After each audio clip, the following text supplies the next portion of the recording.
Uh, okay, what's up, everyone? Man. Okay. Before I get started, I think I'm gonna go grab a drink. Yeah, probably a good idea to do that now. Give me just a second, and we'll get started. Let's see here. Yeah. Okay. Be back in just a minute.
Okay.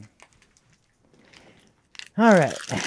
There we go. Sorry about that. I didn't want to have to get up and grab a drink right in the middle of the session.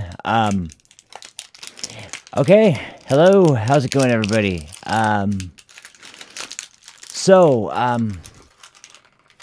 Well, what am I doing here? I don't know I don't know if I brought this up that often, but I did mention this at least a few times. I didn't think I was gonna actually stream this game when it first came out. Just because I kind of it's not really embarrassment. It's just I feel like that like spectacle action fighters like this. I love them. I absolutely love them. I love Bayonetta. I love Devil May Cry. I love Ninja Gaiden. But I'm not anywhere near like the expert caliber player. I'm not even near the high caliber player. I'm directly center of the road, and the reason I consider that is because a lot of times with Devil May Cry games, the fan base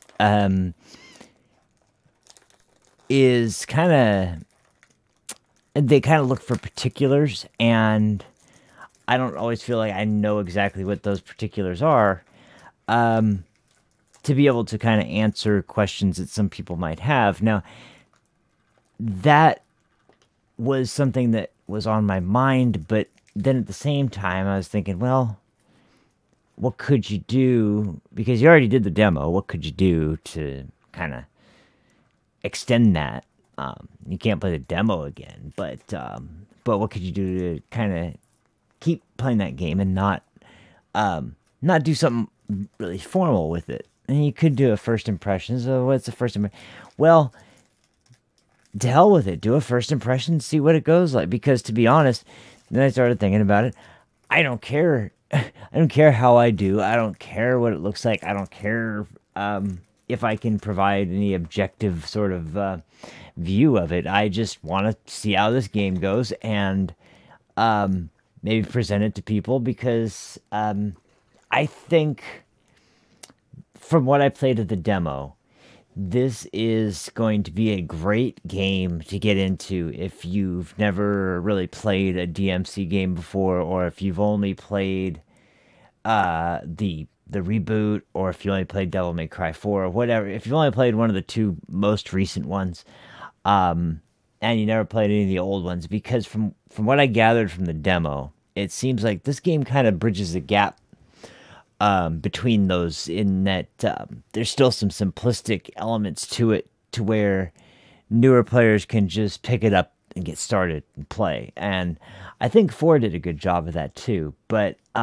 there was still a lot of nuance there, and sometimes there was a sudden intense difficulty spike for a specific boss or a specific area, where just all of a sudden, bam, it's like, and this one particular skill is tested like really hardcore, and that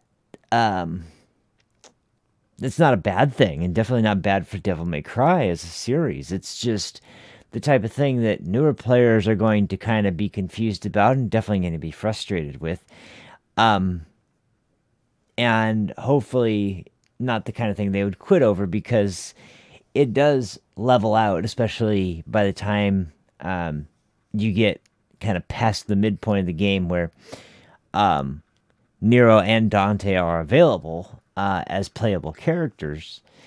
Then it starts really showing its true colors, and you really get a better sense of how the game flows. But then DMC kind of came out, and it was way more open for anyone and everyone. Of course, hardcore DMC fans really didn't like that. And people who were casual fans didn't seem to mind it. And then some people actually really liked it. And I think that it was a great game as a fun little experiment. To me, there's nothing at all wrong with creating a spin-off.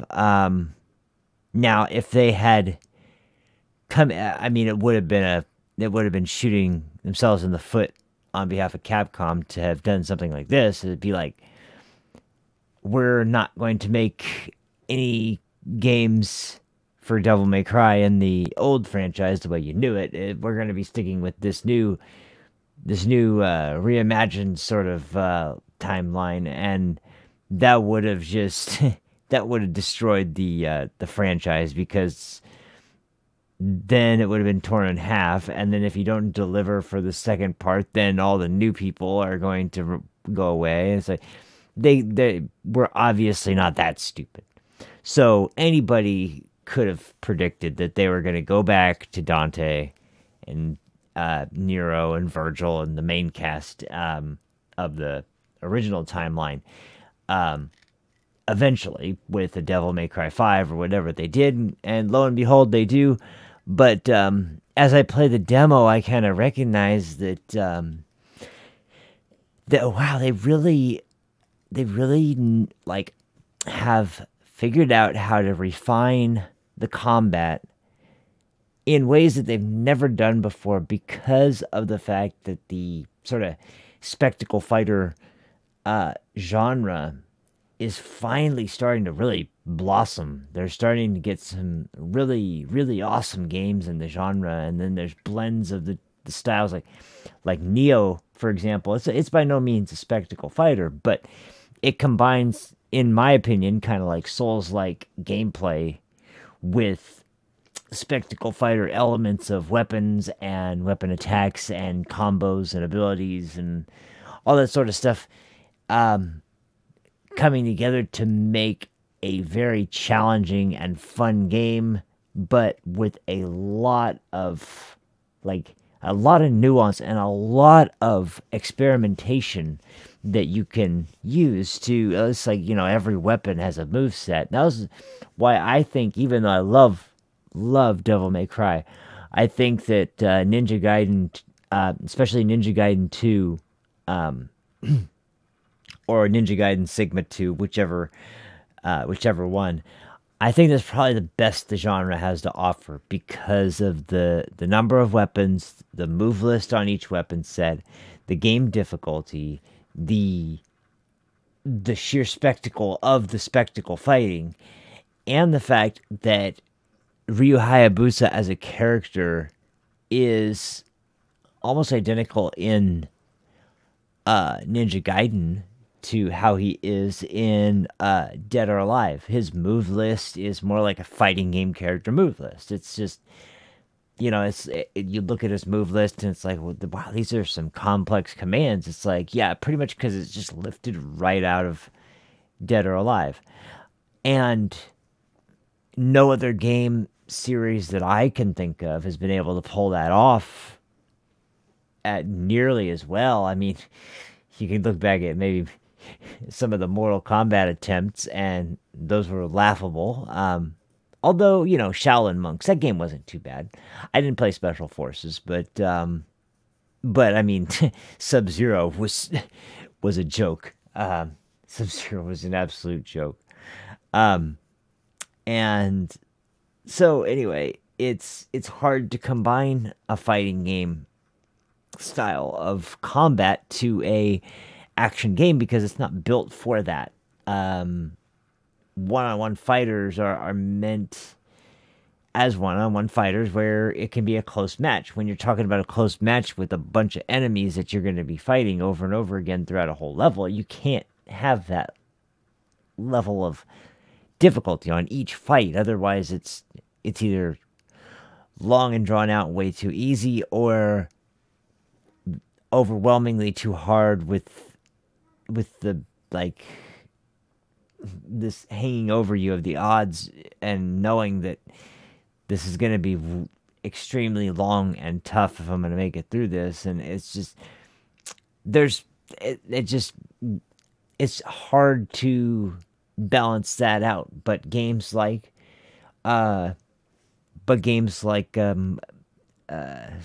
Gaiden and Neo, even they pull it off.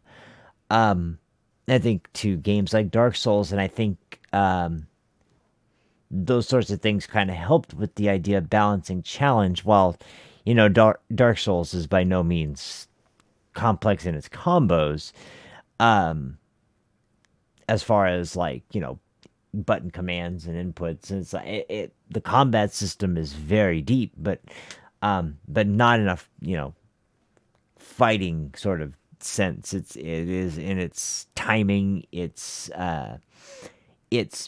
variations on abilities, its multi-style builds, and all that sort of thing in the ways of an RPG.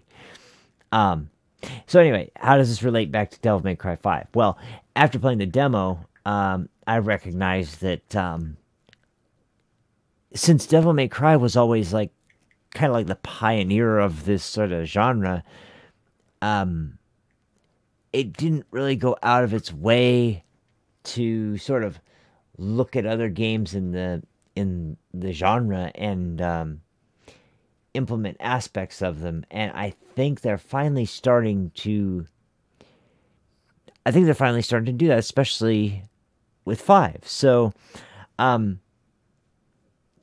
mean, that's from at least from what I could tell from the demo. And another reason I bring that up is because another game I've been playing a lot lately has been Darksiders 3. Um,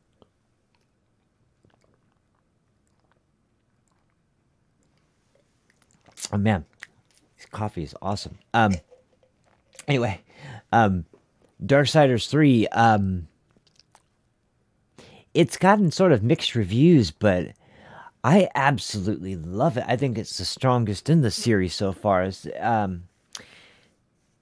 It's got the same kind of ideas where it's got simplistic sort of commands, but the combat is very, very tactical, and each encounter is dangerous. And a lot of people kind of, rightly so, kind of said that Darksiders 3 was moving in a Souls-like direction, and it definitely is. But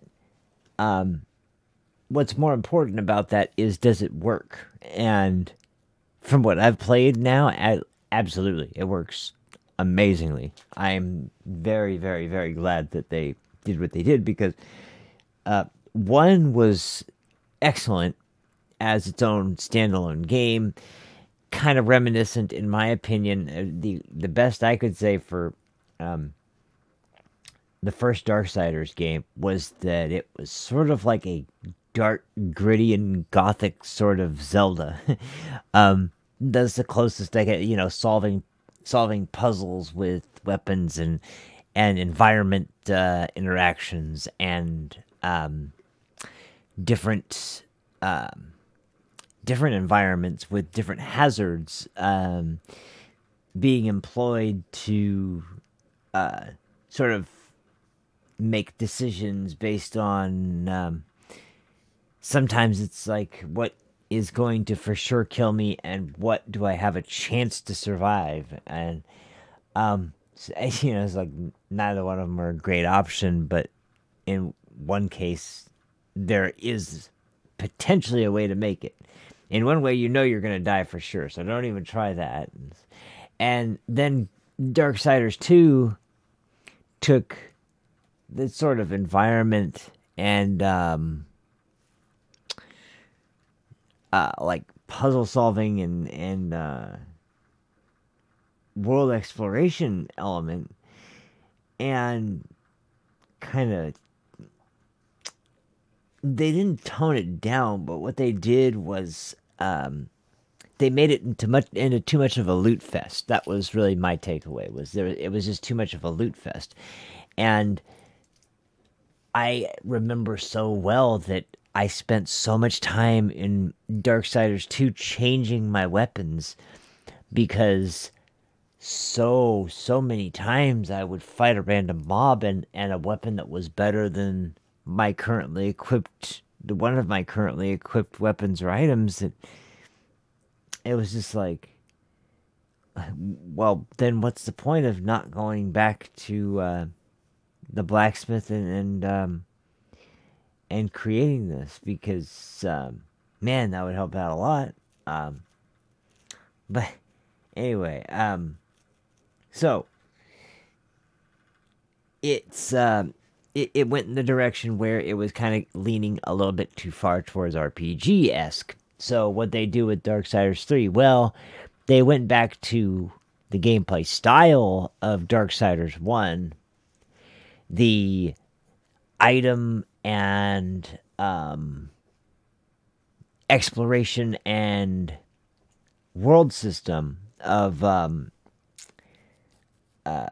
Darksiders 1, but they added the RPG elements of Darksiders 2 and whole new layers of intricacy that were inspired by Souls-like games and different games like that. And so because of this kind of melting pot of genres now, you get very interesting hybrids, and I think Devil May Cry 5 is going to be a good example of that hybrid sort of taking off with this particular franchise. And like I said, even though I'm not the best Devil May Cry player in the world, I love the franchise. I absolutely love the franchise. And so this one does mean quite a bit to me. And aside from Sekiro Shadows Die Twice, this is uh, the biggest release this month for me. The biggest release in quite a while for me. Although um, I did get oh whoops, I did get Metro Exodus, and that game is man, that game is really good. It's definitely really well done, and that's another reason why I'm streaming this game is just not only to give first impressions, but because I'm not gonna be streaming. I'm not gonna be streaming Sekiro Shadows Die Twice because number one, I still want to finish Bloodborne. It's still on my list of things to do. Obviously, I haven't forgotten. Don't think I've forgotten. I'm gonna finish it, but um, it's just the position where I'm at. There's a choice between an optional, very difficult boss or a required, very difficult boss. Then immediately after that is a required, difficult area.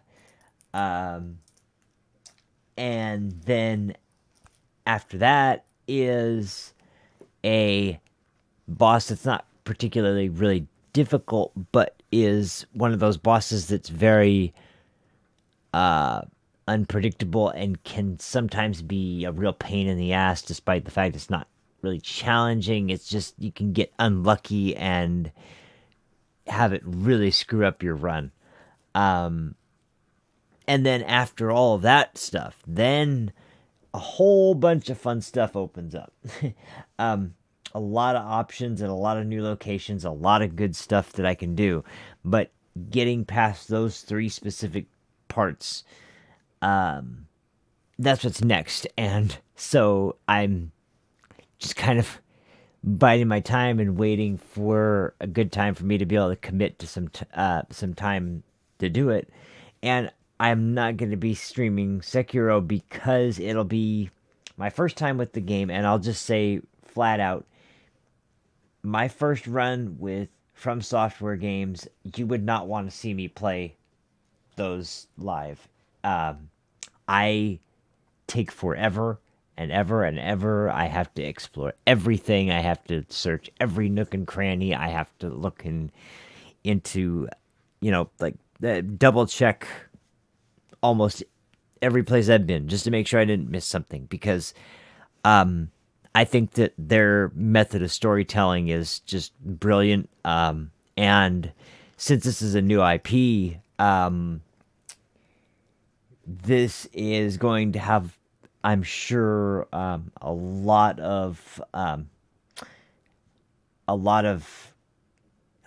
story and narrative elements to it that are gonna require the sort of full attention to be what's going on, and I can't kind of concentrate on that kind of thing while doing a live stream, and it would just undercut the experience from my side and from your side, from the player and the viewer, and it just wouldn't be fun. Now, playing another Souls game or Bloodborne, that's totally different. I mean, I've been thinking about quite a few things. In fact, if you have a preference, let me know, because oh, damn, I keep hitting my headphones on that mic. If you have a preference, let me know about this, because I've been thinking of which one I want to do, and I haven't decided yet. But I want to get started on either Demon Souls or Dark Souls 1, but a mod for Dark Souls 1, which I think I brought up before. It's called Daughters of Ash. And I can go into detail about it later, but essentially it's a really good mod from the perspective of gameplay changes and the implementation of lore that is faithful to the original storyline. So a lot of people that have played it have said it's a really great mod. It's awesome addition to the actual game itself, and it's kind of like a really nice way to have sort of an unofficial extended cut of the game, because whoever made it obviously had a really deep understanding of the lore and the origins and the sort of the deeper concepts of Dark Souls 1. So I've been thinking about doing that one, or Demon Souls, or something like that. But and I'm still gonna do Bloodborne, but I really want to do one of the Souls games live. And so between those two, would you like to see that, or would you like to see Dark Souls 3? I would say Dark Souls 2, but that's an endeavor for another day, because in particular, that one, it is obviously, a lot of people have said it's the worst. I would say it's the worst. I would say it's not bad. It's definitely not a bad game by any means. I really like the game. But that's also one where I would have most definitely the least to say. And with the Souls games and Bloodborne, I feel like I like the ability to discuss the story and do like something akin to a lore through. I know I haven't actually done an official lore through yet, but if I ever were to, one of the Dark Souls games would be most definitely the best thing to do, the best game to use for that. So yeah, let me know which one you'd like to see the most, or something else entirely. There's a bunch of stuff that I could do a live stream of that. Who knows? I didn't want to do Metro Exodus because it's not, to me, it's not really horror, but it's very atmospheric, and the sort of landscapes and the terrain and the what you call the ambiance. It all has a very deep sort of layer of suspense around it, and I love experiencing that in the first playthrough with the tension of like a horror game where you turn all the lights off, you put on your headphones, and you play your game. I really, really enjoy that a lot with Metro 2033 and Metro Last Light. It was awesome in that regard. And I see Exodus most definitely kind of fitting in alongside that sort of deal. So I don't want to play Exodus for a live stream, at least not the first time through. But anyway, those are just some of the things that I have on the table. I'll figure something out, and if anybody has any ideas, we'll kind of kick those around. I do need to get a new fighting game or competitive game videos up. I have a video that's almost done for the new for sort of the new channel intro video. Ton of new Dragon Ball FighterZ matches. Few new Tekken matches now that Negan's in. Everybody loves Negan, apparently. I have to admit, he's a fun as hell character to play, although and I'm really, it's official that I really am back into Tekken on a pretty decent connection, but right now I'm just like kind of sitting and wondering, when are we getting those new characters for BlazBlue Cross Tag Battle? When's the next Dragon Ball FighterZ characters coming out? And most importantly, the two biggest questions. When is the release of the Grand Blue Fantasy Fighting game and of the new Samurai Showdown fighter? When are those coming? I'm really, really hyped for both those games, and I'm hoping to see some information about those drop soon, because man, those are the two fighters that are the big ones for me. I know everybody else is thinking about Mortal Kombat, and I did forget the Power Rangers fighter. That does look really cool too. I'll give it that one too. But in a way, I'm almost kind of sick of tag fighters. There's been so many damn tag fighters, and they've all been really good. And that's not the issue, but man, so many tag fighters. But anyway, so I've chatted your ear off for way too long. It was partly just stalling time for kind of just to you guys an update and some information and let you guys know what's been happening, what is going on right now. And at the end of the stream, I will be able to let you guys know about a big announcement I teased a long ass time ago, which it's been way too long. I teased it, and it, oh man, that was well, I'll explain by the time we get done with the stream. But in any case, hang on just a second. I'm gonna get a smoke and.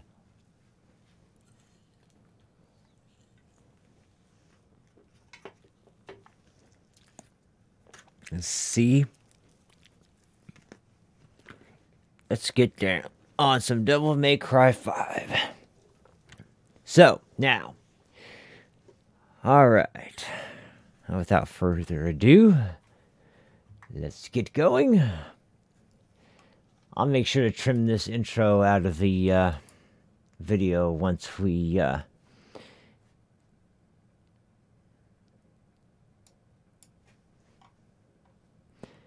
actually get this up and going.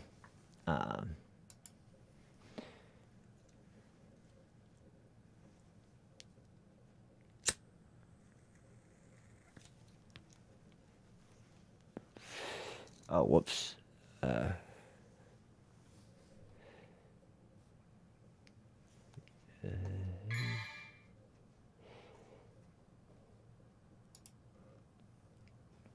right, there we go. Huh, that actually worked pretty well.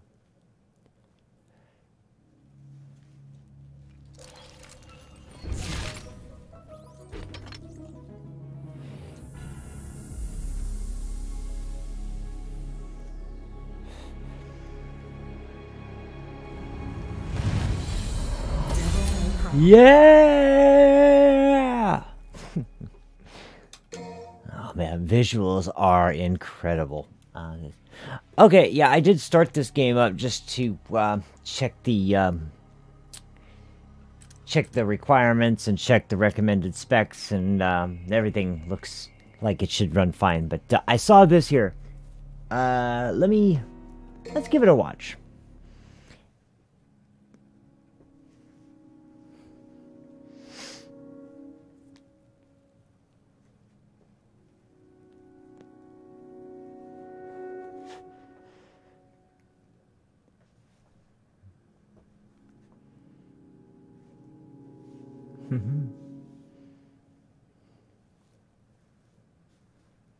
I love when games do this.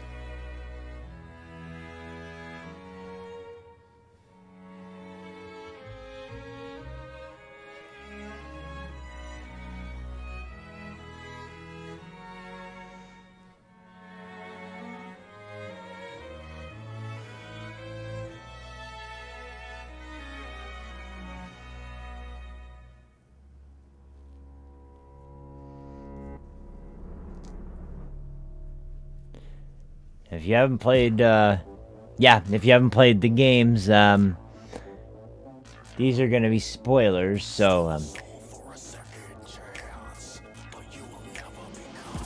you can look away and I will tell you when this video is done, if you haven't played the other games before.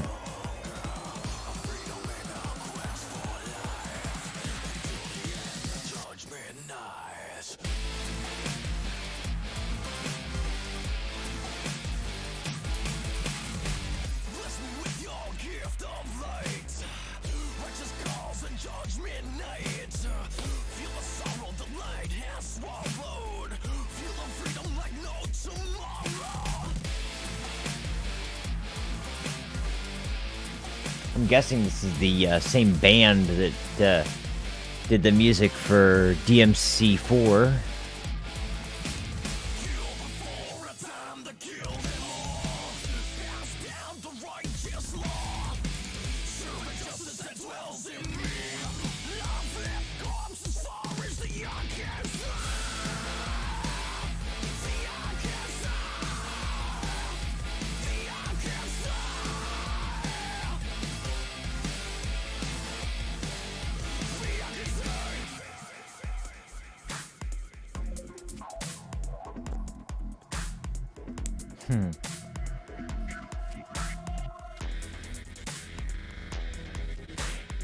It's crazy how many games in a trilogy went the same like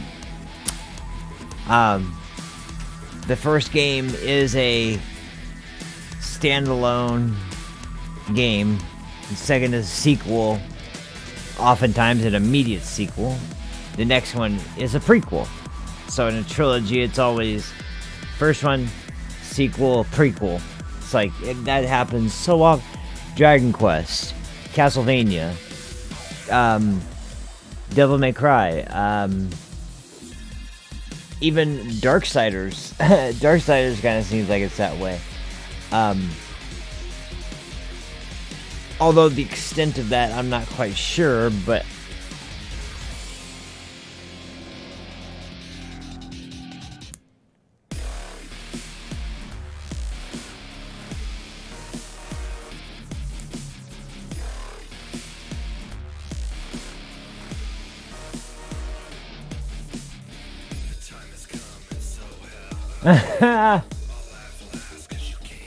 oh, this damn song. I can feel clear by the look in your eye.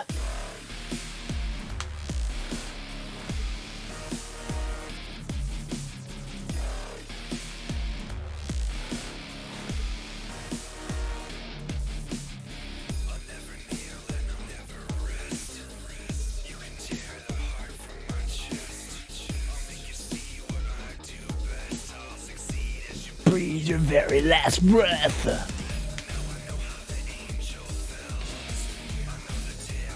I do have to say, combat in Devil May Cry 4 was so good. So good. After playing the definitive version too, where you can play as Trish and Lady and of course fucking Virgil, they did an amazing job with that. And the devil cried. Fucking love that song, even though it gets annoying as hell after you hear it start up like 10,000 times, and every time you get into a battle in that game, that song starts up.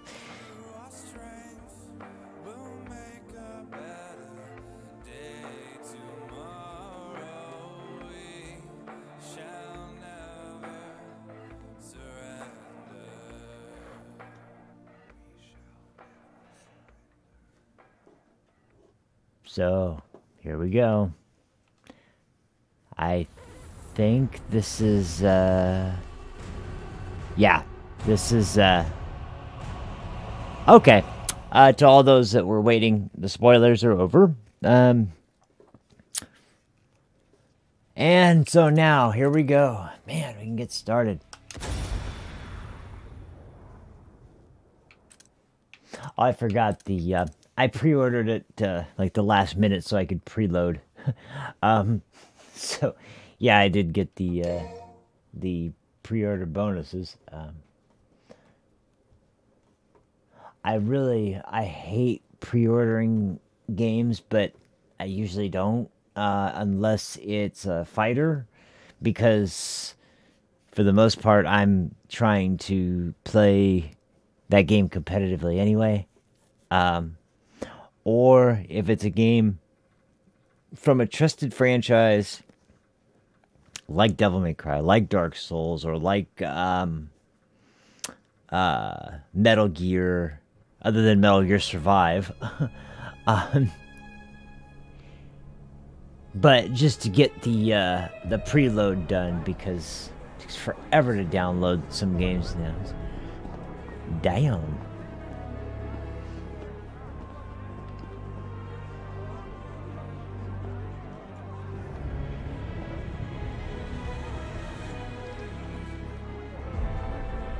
Yeah, I remember, of course, seeing this sort of thing in the promo material.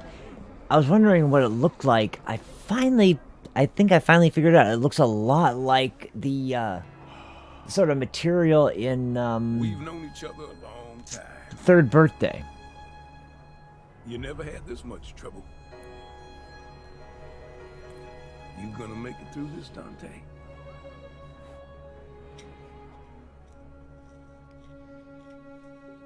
You gonna question Dante?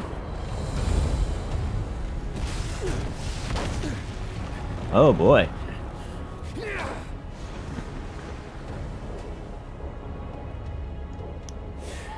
What am I doing wasting my time here? He's got this.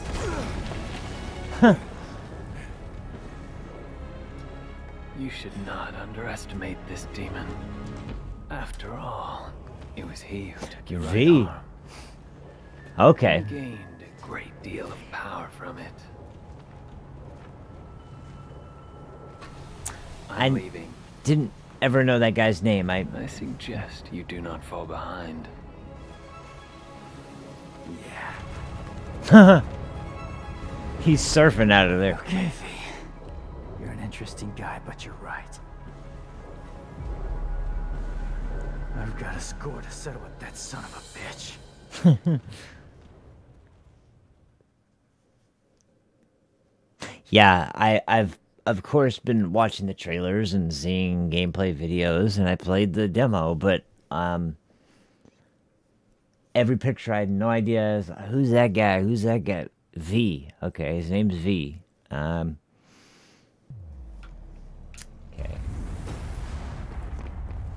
Okay, so Nero has lost his arm, which was his demonic arm. Yeah, I know how to jump.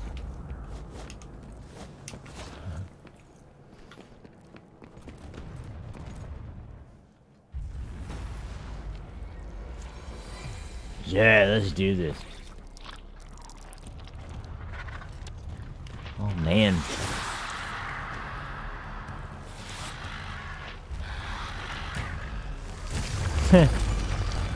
It's so funny how this stuff happens, because like every time it comes full circle, it reminds me of the mosquitoes in Bloodborne. Okay.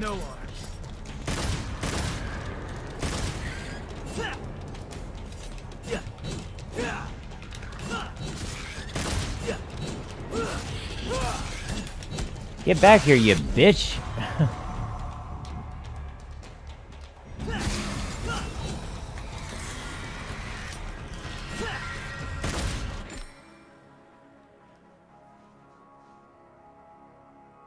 Okay.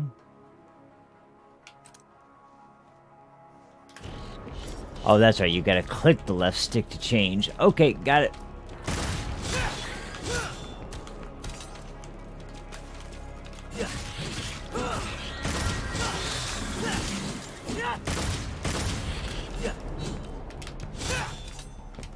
I keep wanting to do the dash to 1,000 cuts. I don't think I have that ability yet. So. That's almost always like the first upgrade I get for sword skills, so.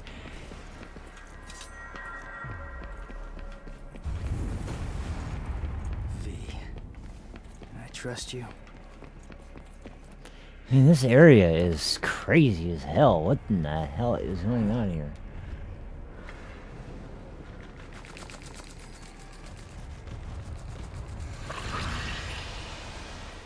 Okay, now we got... They got poison bug things. It's got...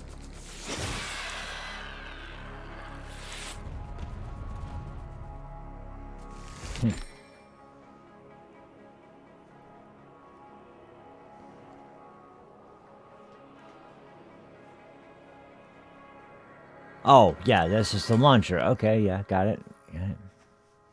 I forgot. I always forget you can charge the, What's the world come to? Damn, that was cool. Okay. Oh, shit. Damn USB cable. There we go. Okay, come on. Come on, there you go.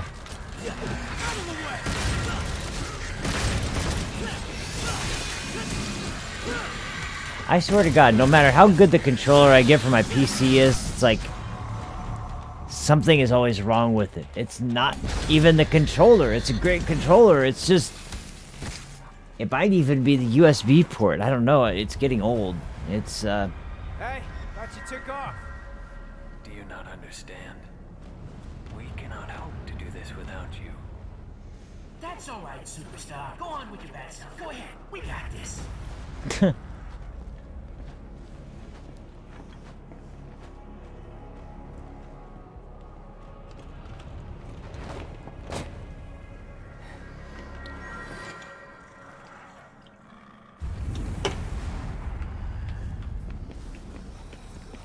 all right.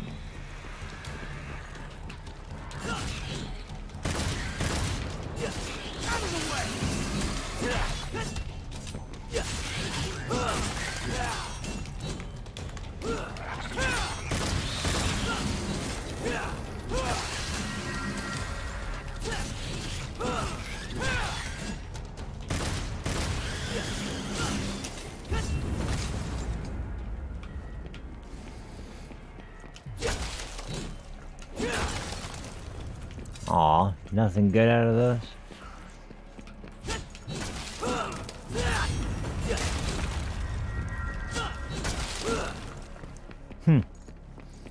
Thought for sure we'd at least get some red orbs. Ah, there he is. He's fighting a crystal. Whee! Anything down here? Nah, I guess not.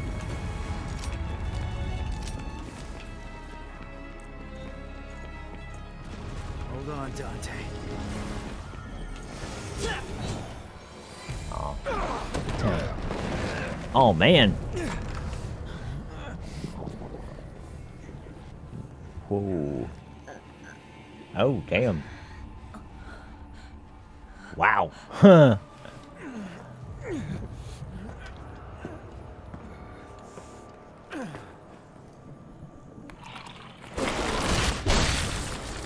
Nice.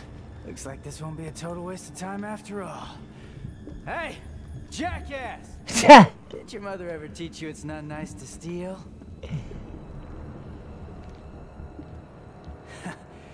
Sorry, Dante. I'm bagging this bitch. Oh yeah. Let's get the Red Queen charged up.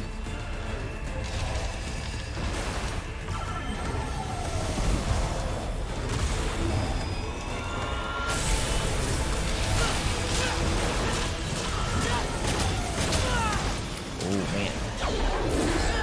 Whoa, hey there.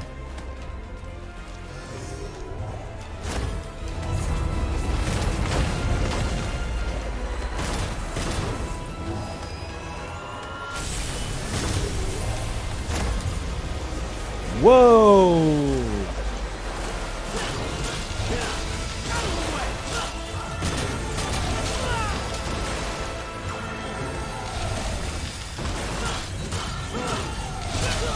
Come on, dodge. Forward. There we go.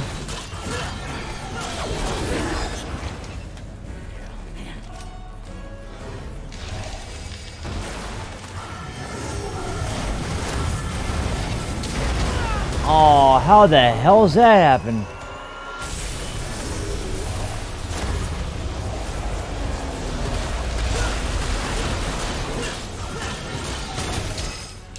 Look at that timing. Booyah!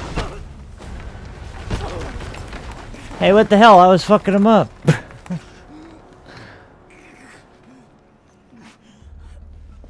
I thought that was pretty good.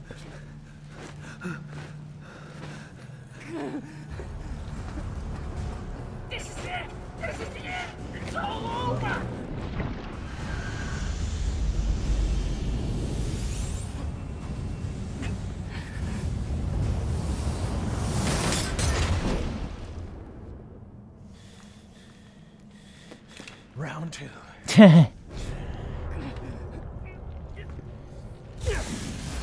Oh shit. Devil trigger, baby.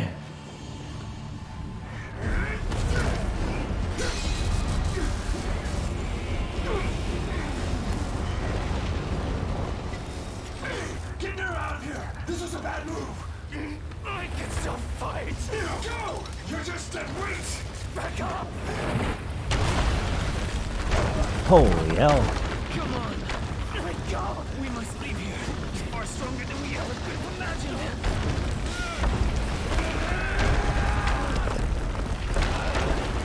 That bastard called me dead weight, but he come all this way for nothing! Stop hitting yourself and think of ways to get stronger and actually help. If Dante loses, you're all that can defeat Urizen. Is that what you call him? Yes. Urizen, the Demon King. That's the name of the demon that took your arm. Okay, I've been wondering this whole time, who the hell is that? But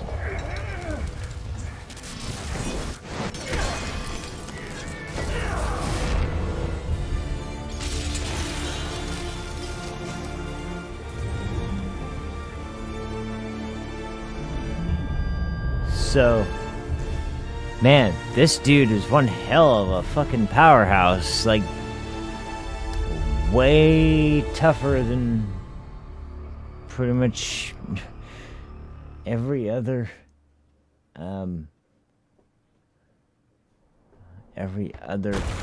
main demon boss that has been in the other DMC games. So you got 3, well no, Lady and Trish, you got 5 freaking devil hunters all down for the count. That's What happened to Dante? pretty intense. Where's Dante? He's buying time, but Oh doesn't look good. yeah, he's buying time alright.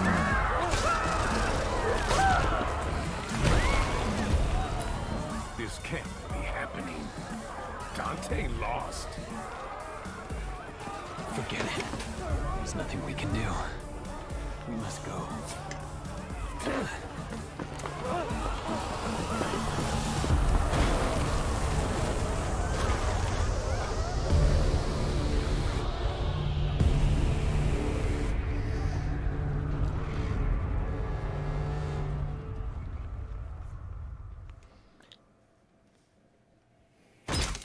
Well, that was one hell of a damn setup.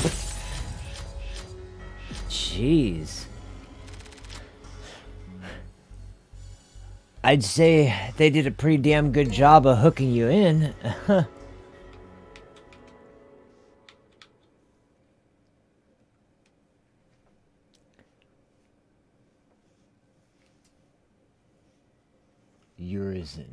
Urizen. Okay. Got it. But yeah, so this demon, Urizen, took out Dante, Lady, Trish, Nero, and this new guy V. And didn't even really seem to be trying.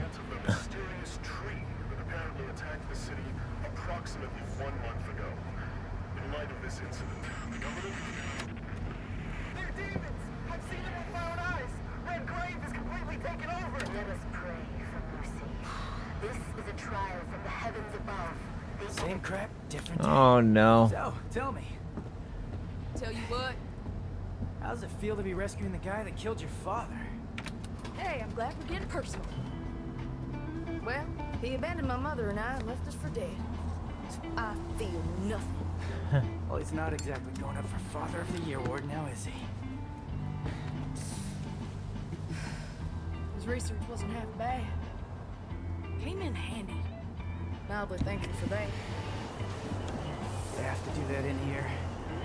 It already smells like ass. That's you. Huh.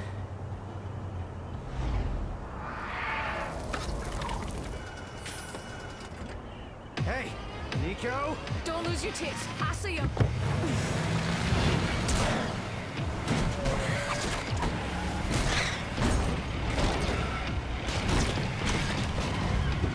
Hey, you have to hit every single bump in the road? Gonna ruin my groove.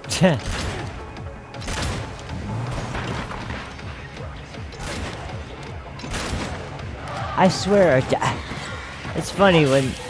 Oh, damn!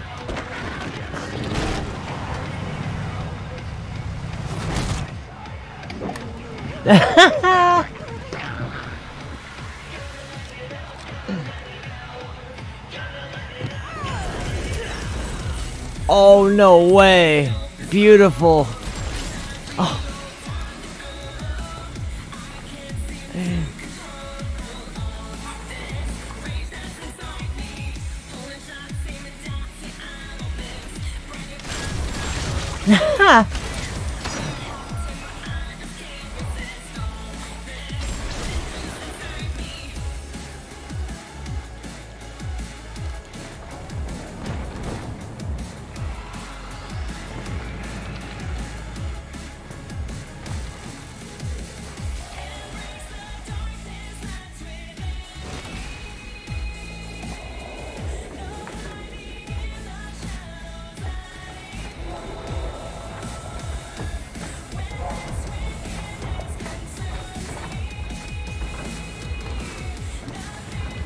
Damn, man,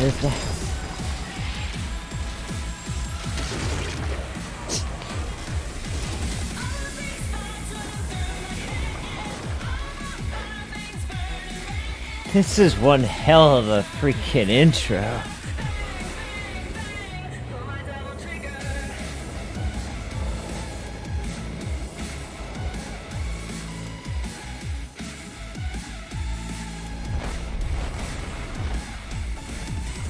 And I gotta say, I know I'm in the minority here, but I actually like the introduction of Eurobeat in place of like metal in that segment at the very least, because this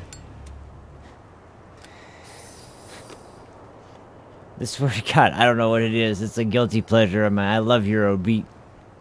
It's one reason I love Initial D so much. Is always about Eurobeat and drifting. It's perfect.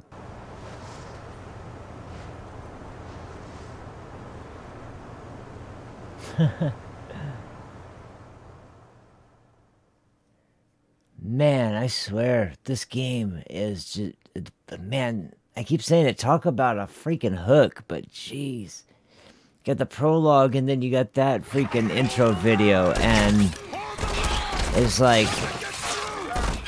just oozing style. The Devil May Cry team know how to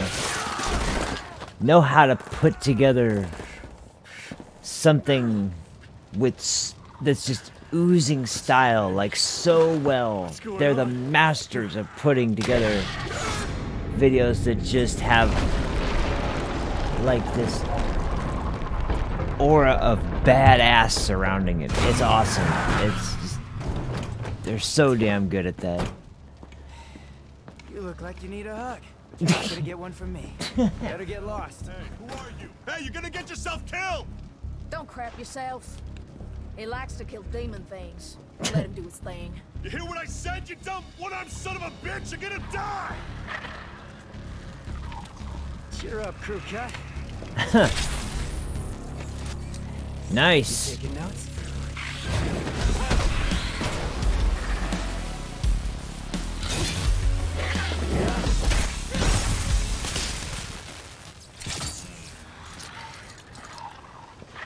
All right. Time to kick some ass.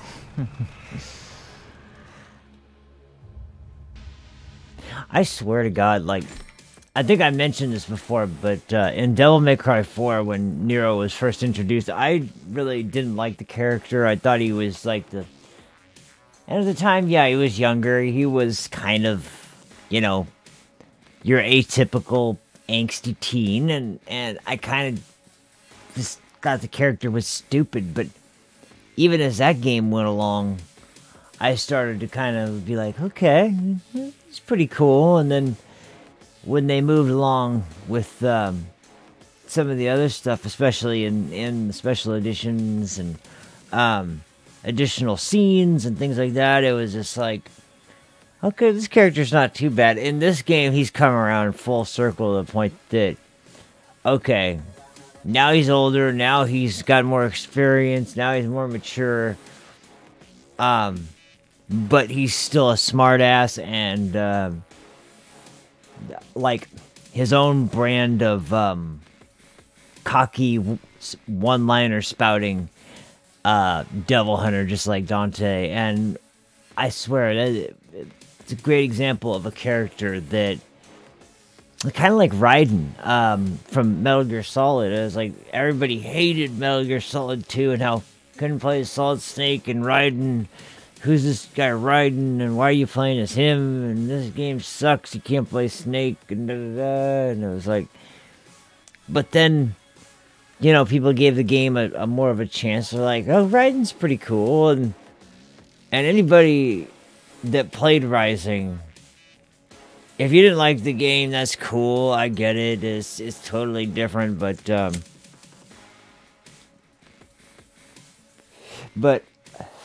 I don't know how you could disagree that Raiden is just a badass son of a bitch in that game, man. He's so awesome.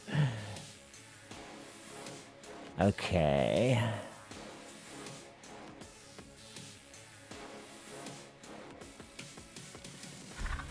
I've got some cleaning up to do.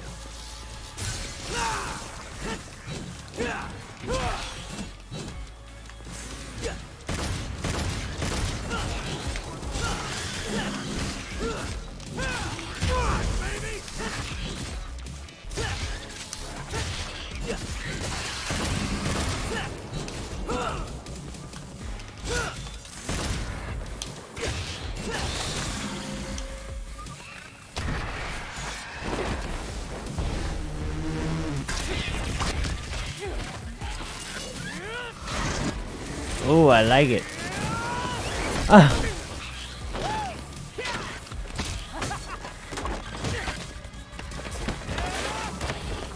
Oh, man. Yeah, he's a real pro at smacking demons around. That's why I built him that well-functioning arm. To kick demon ass. That guy is in there like, oh.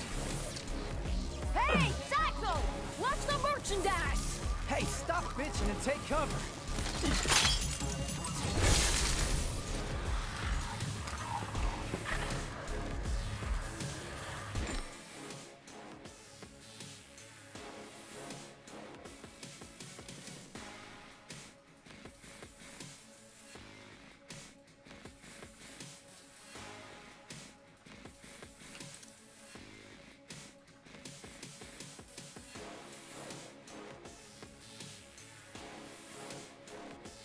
Okay.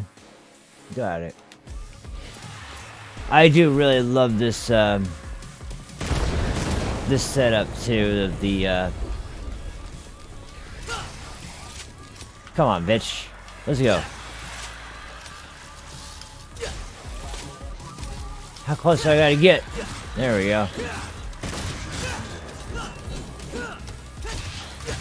Oh, yeah, there we go.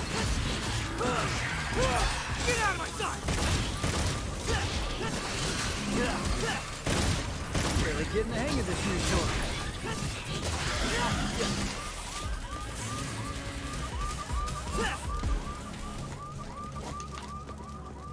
Where is this,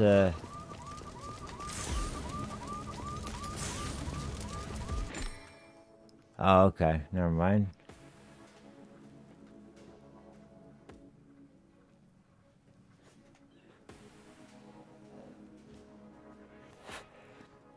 Okay, got it. Oh, okay. I'm full. Oh, Jesus. What a mess.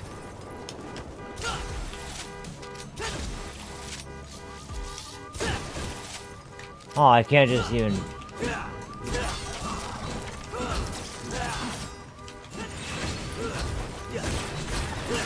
Come on, get in there. There you go.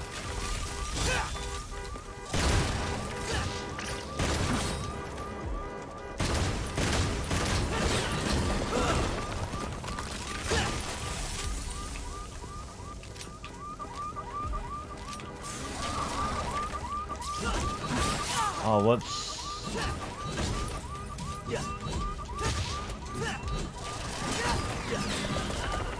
Okay, there we go. Give me that.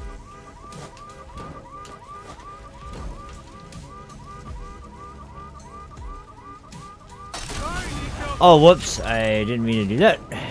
Here. Let me go grab the other one. I'm glad I came back, too, because that was a nice big crystal. Here? Sweet.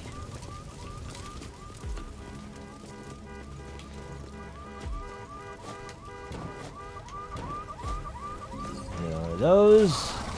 Oh, jeez. I didn't see that one.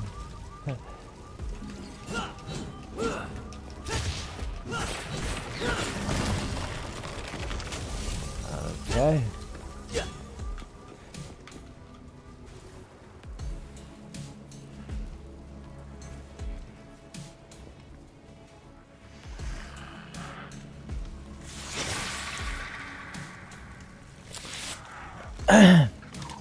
Okie dokie.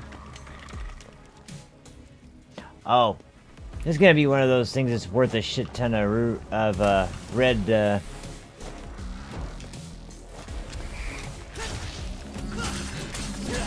Yep.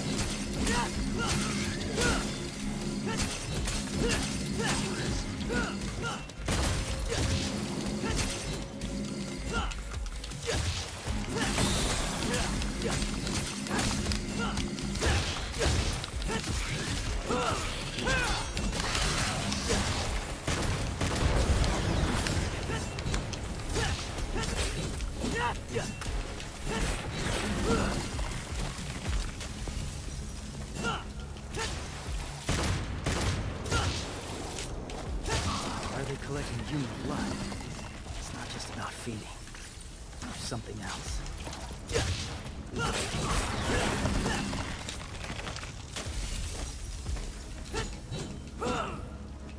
Okay, man.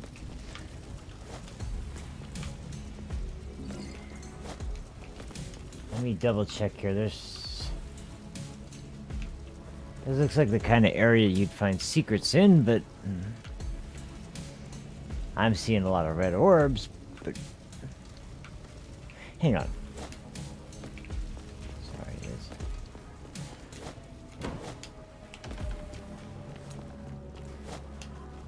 Yeah, what is this? Aha, okay. That's what I thought it was. I was just wondering why it was on a pedestal. But, I guess that's just the way they look at this game. Okay.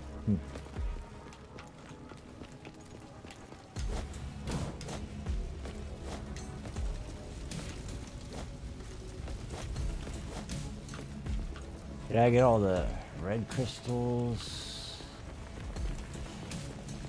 I think so. Oh, shit! Didn't see you. Or...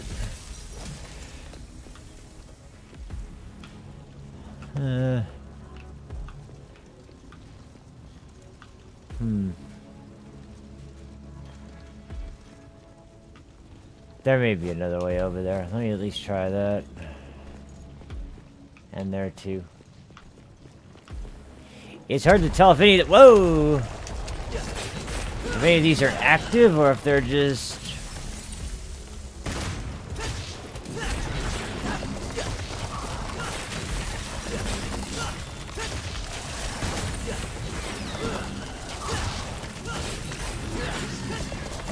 Alright. Nice. Yep. Sweet. There we go. That's why I wanted to do that carefully. I guess there's nothing... Ah! Oh, no, never mind. Whoa, what was that? What was that? And never mind. Nothing.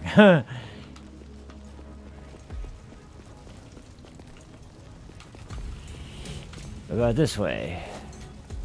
Okay, you can't go that way. There's a gate that's super easy to jump over, but you can't jump over it, so...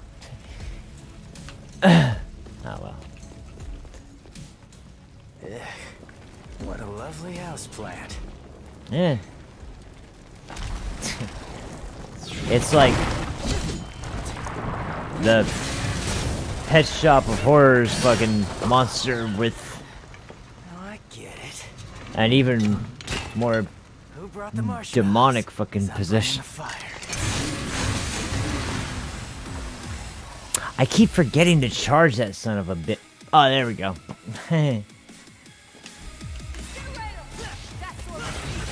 Like that? And have some more.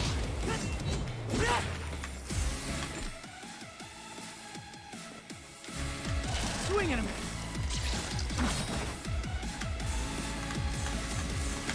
Get out of my sight.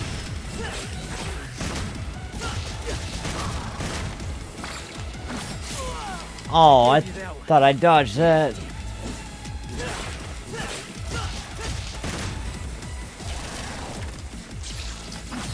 There we go.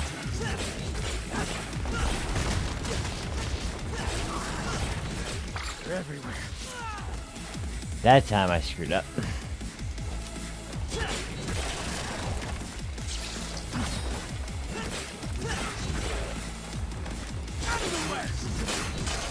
Can I actually get rid of some of those bastards? No.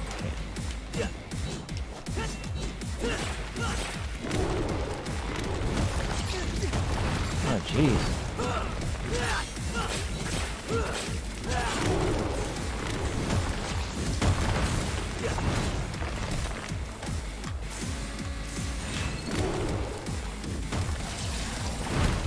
Oh, I dodged into it. And then I screwed up. Dodged into it again. Son of a bitch. I'm gonna die on this one. Yeah.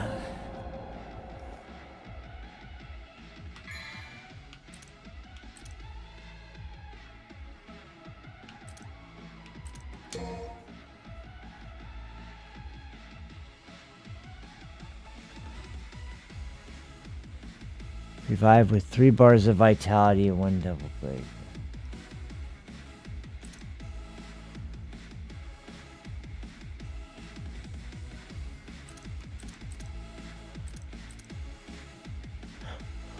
Wait a minute. Yeah, I don't want to waste a yellow orb right now.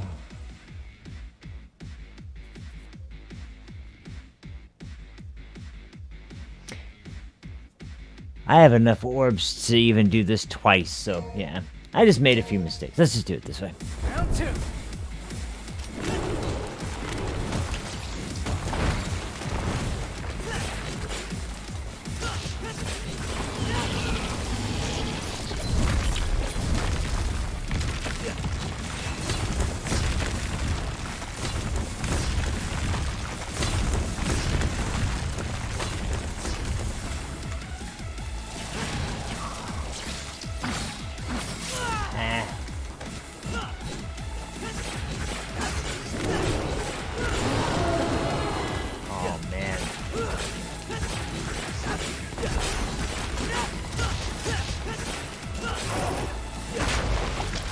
Yeah, there we go. Okay, not the cleanest takedown ever, but it worked. It worked.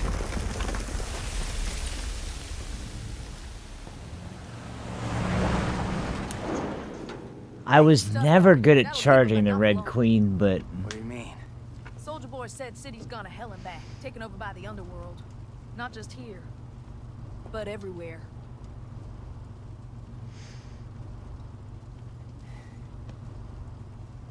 Yamato did this. Yamato? Okay, so Yamato is Virgil's sword, just in case you don't know, but... It's not really a spoiler, that's something you get in information very Why basic. do I feel like your pet mechanic? Don't get used to it. Nico, I showed you those order docs, so you still owe me, remember? Hey, you two! Dinner's ready! Be right there! Hey, why don't you go ahead? I'm gonna finish up here. I'll try to save you some. Not. All right. Oh, that was back. This is back before he lost his arm. Okay, cool.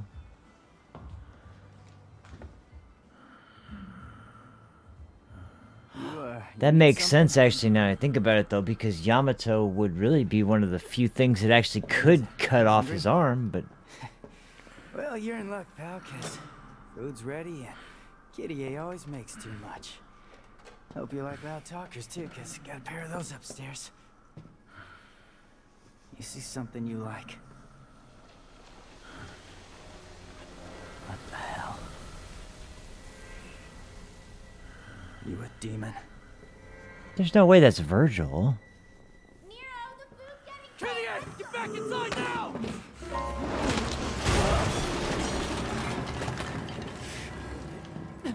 I couldn't understand who he was talking about, but Kyrie, that was the girl from 4. I'm taking this back. Whoa. Whoa, man!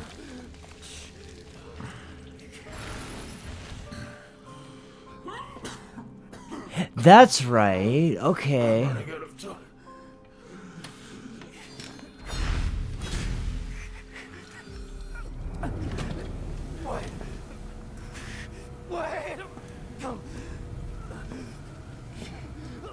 And it doesn't sound like Virgil either, so... I'll leave you alone for 2 minutes. What the hell happened?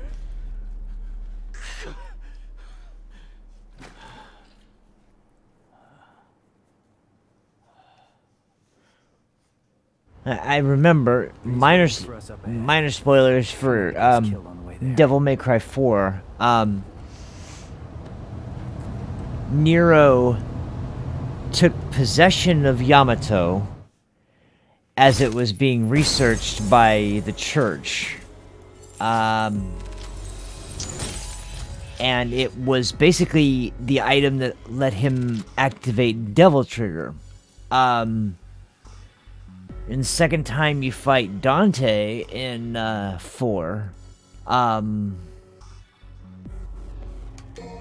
then the reason he gives you for why he's fighting you that time is that he wants Yamato back. That's it? Of course, he won't give Yamato back because he wants to use Devil Trigger. Alright, guess I'm walking. But even though they kind of fight to a stalemate, What? Dante kind of comes to the realization that he can trust Nero. It's his manifesto.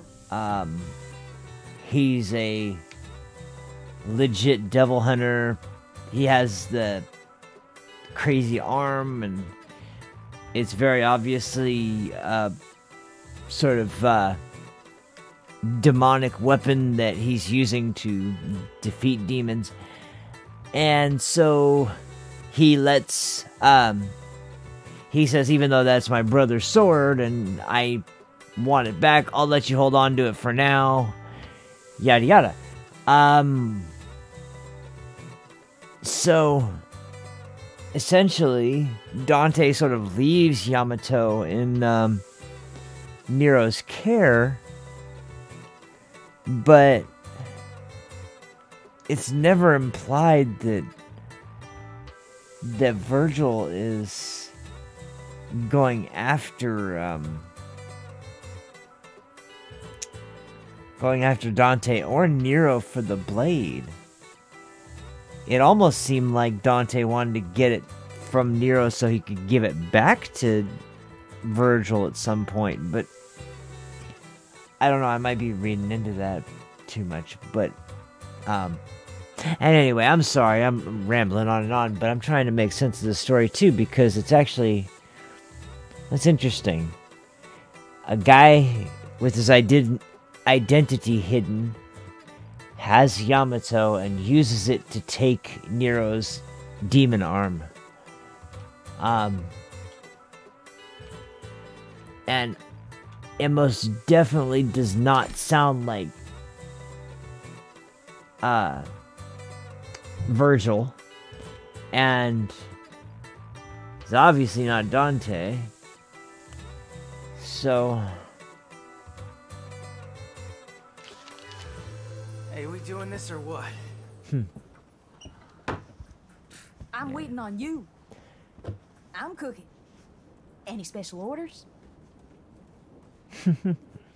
Yes, please.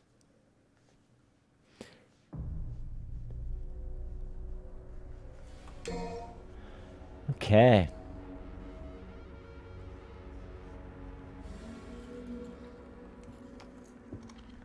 Hey, I got a new arm for ya. All right.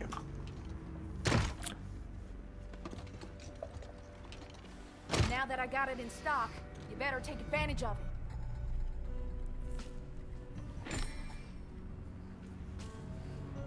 Here we go. This is always one of my favorite parts of the games too, is upgrading and customizing, because so many possibilities and so many cool freaking abilities you can get. Well, okay, let's go to skills first. Wait. Oh, this is just the description, yeah. That's... Orbs, items, okay. Abilities, Blue Rose, Red Queen. Exceed a Devil Breaker.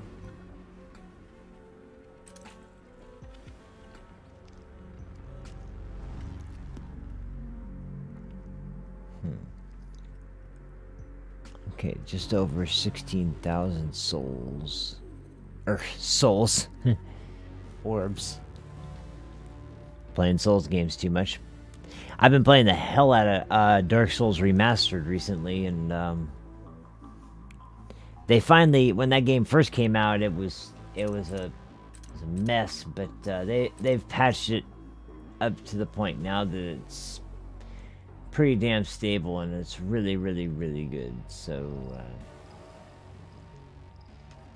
and it is the kind of game that requires quite a bit of how do you call it?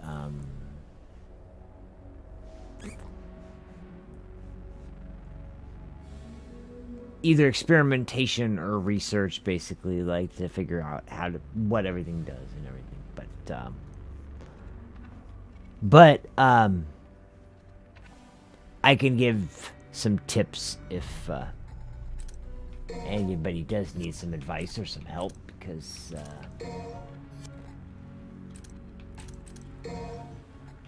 I think it's important to stay spoiler free with it, but also to not flat out say exactly what to do, but to give someone kind of a clue to kind of lead them in the right direction. Because I noticed one thing, I can't remember which one I was playing, but it was either Scholar of the First Sin or Dark Souls Remastered, but looking at the visuals and looking at the gameplay and looking at all the changes that they made, it was like keeping the core mechanics in a game that doesn't fit that kind of criteria. But anyway, so sorry, back to leveling up. See what we got for the Red Queen here. Well, this is a definite. I have been saying I really want to get this, so gotta get Streak. Split is another one. Let's get our basic abilities out of the way first. Oh, wait. Probably should get,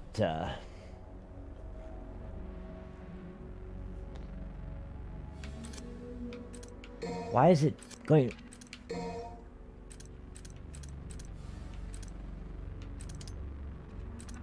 really have to make sure that you freaking don't hit left in the slightest when you're scrolling this list. Okay, these are all the higher point abilities.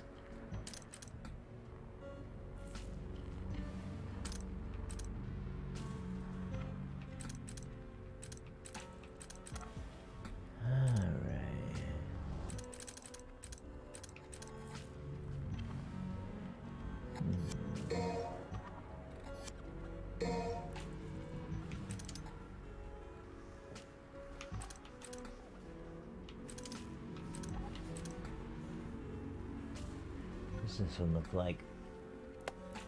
Oh, this one's one of my favorites, but it's a little pricey. Let me see what else we got here.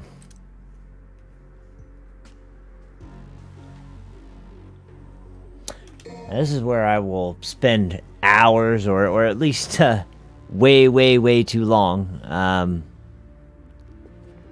sitting here dicking around with abilities. Let's see.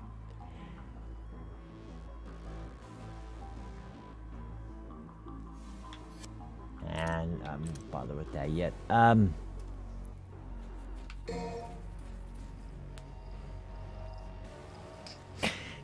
This would be nice. Just, it's not too expensive, and a little bit more power on the gun never hurt. Now, abilities. This is where...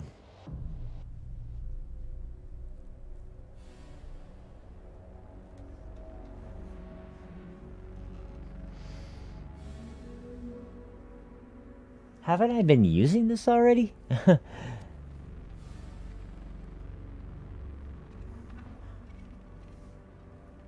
Maybe this is something that increases the effect? Because it does seem to help a lot when... Might as well do it. I don't really need speed.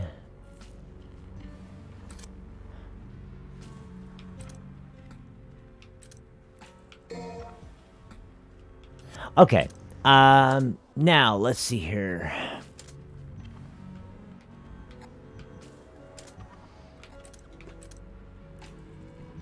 Oh, I need to at least definitely buy one of these.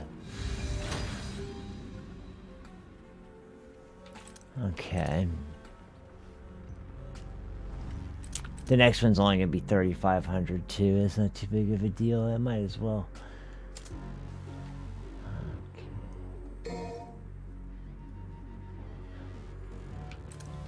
Okay, so she did give me one new one.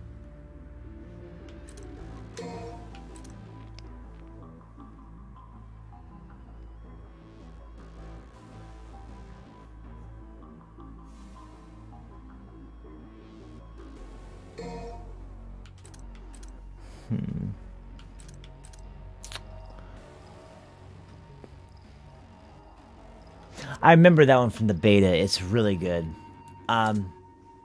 Okay. You know what? I really do want to increase it. It's only 3,000. Get another slot. There we go. Now we can carry 4. We'll buy one more of these.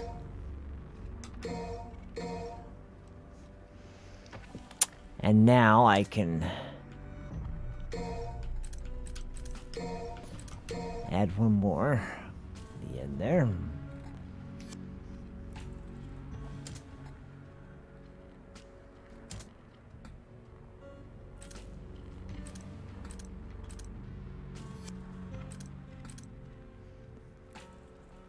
I love when you play a demo for something, you get not necessarily stuck, but you wonder, man, the enemies here are tough as hell, or are they really gonna, like, spike the difficulty that bad? And then you play the main game and it's like, oh wait, no, that spot is, like, way ahead of where you were when you started the game.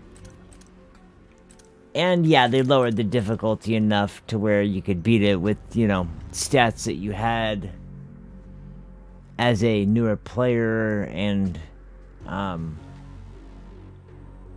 still having better gear. But even though all of that's true, it's still, you know, it's still a sort of thing in the back of your head that, oh no, when I get this game, it's gonna, like, as soon as I get to that part, it's gonna be rough. And it's like, and that part comes up, and you're like, wait, it hasn't happened yet. It's gonna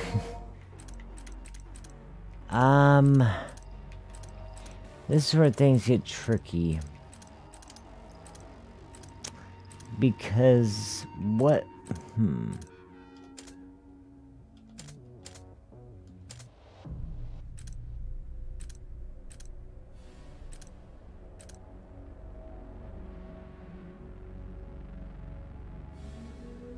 Eh.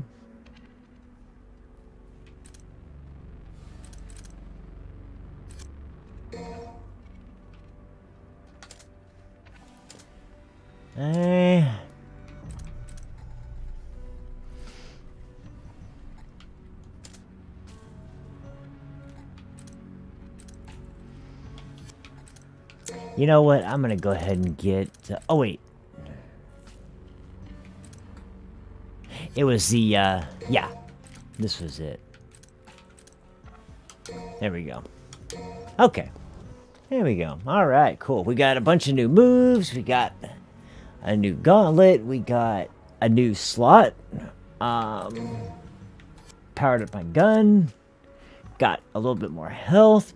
Yeah, there we go. Sweet. Works for me. All right.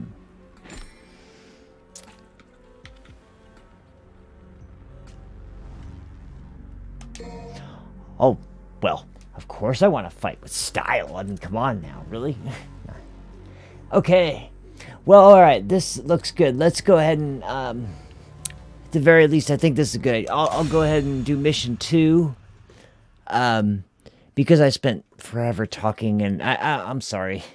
I'm really sorry I spent such a long time talking before we started playing. It was just, man, it's just been a crazy couple weeks, man. I swear, it's been a really crazy, not even couple weeks, like, this year has just been really strange, so far. And nothing that I really wanted to accomplish, I've accomplished yet, but there's been some things I never would have thought I would have done that I have been able to pull up. Whoa!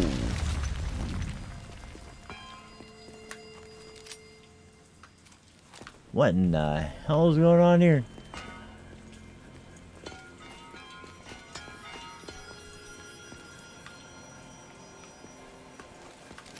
What a mess.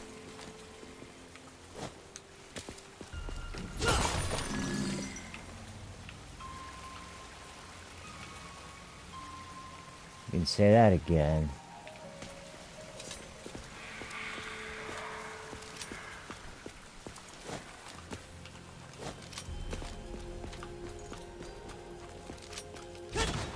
Come on, get that trash. Huh, those don't, drop red orbs anymore, I guess.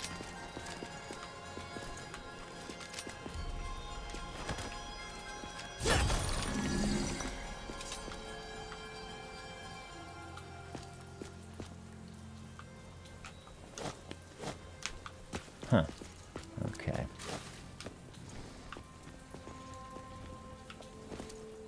Ah, here we go. It's time to kick some ass. God damn it, kick some ass. Ah, he doesn't look very happy.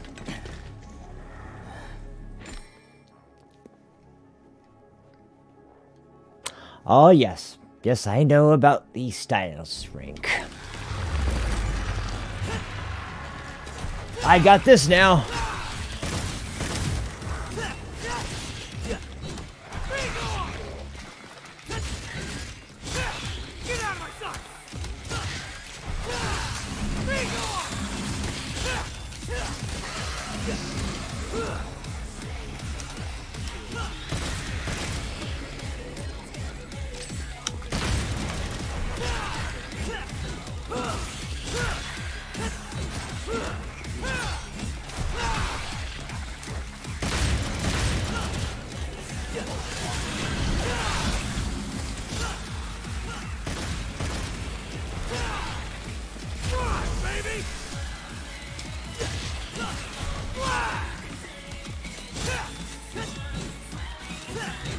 Come on. There we go. Now we're talking.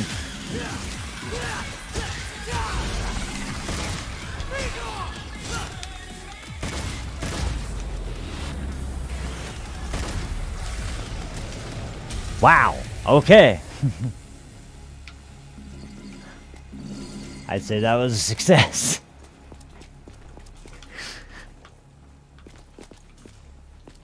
Man. I was of the same mindset after playing the demo, but I can't emphasize enough. They nailed it with this combat system. They really pushed it to the best it's been so far. There's something to this place.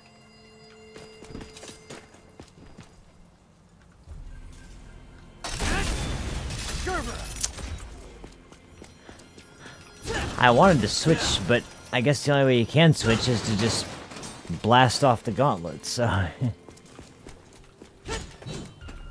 I want to see how this one performs, actually. Okay, so it has the same... Oh. Sweet. Here's another gauntlet. Whoa! Okay, so this was the... I remember now, I think. This is the level that you... Yeah. Yep, it is. This is the level that you played through during the demo.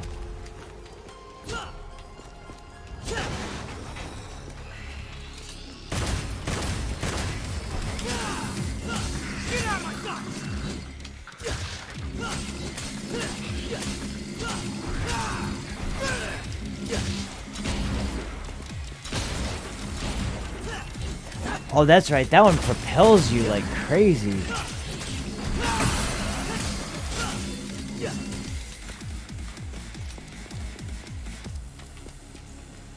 Forgot all about that. Ah ha ha! Here we go. Find those secrets.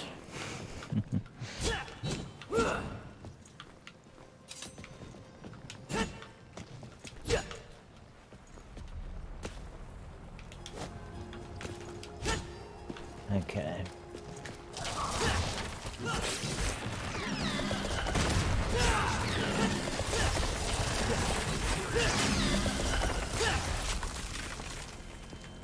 Not making it easy for me, huh?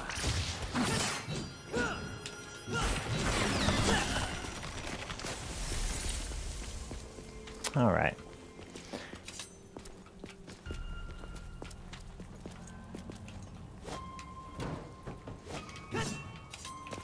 It's just a green light. Okay. I forget what you fight in this area. I remember it's something different. Whee!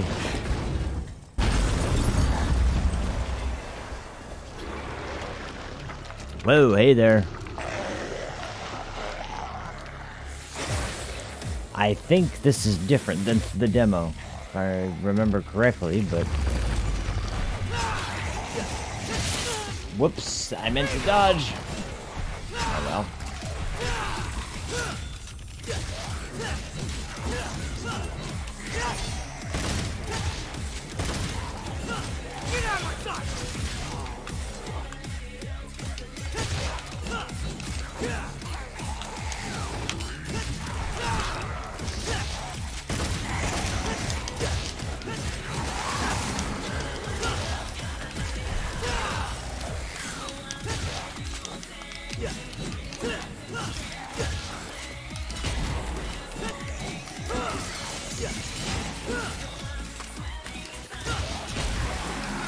Wow, that is awesome. Oh, man. Damn it, I meant to dodge.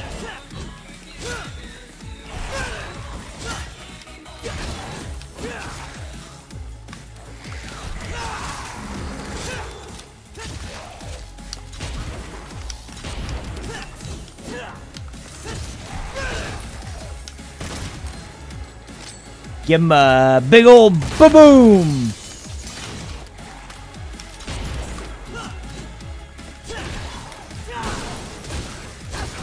That's a new oh, I couldn't finish it because of this dirtbag.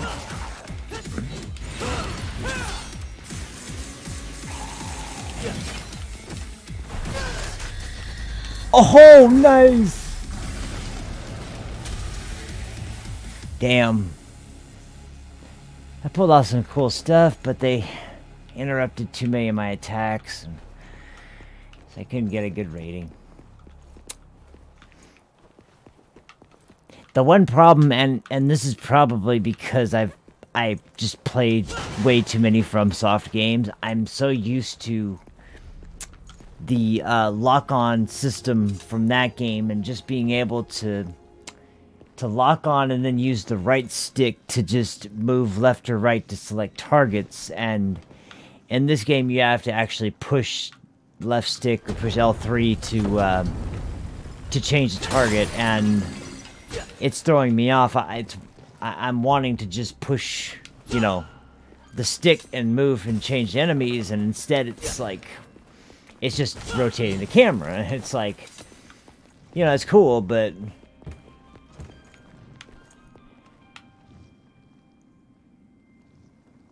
Is this a new gauntlet?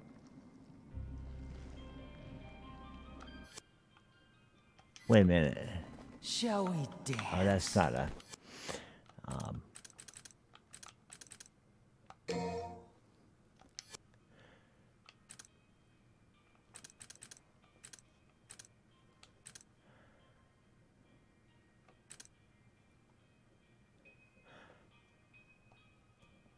It shows equipment, but I can't...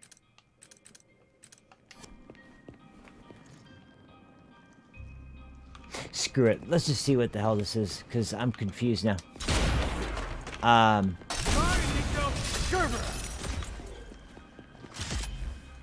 Yeah, it is just, well, oh well.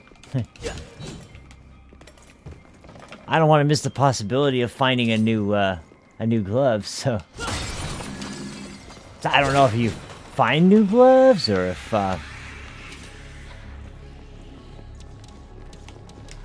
if you can only get them.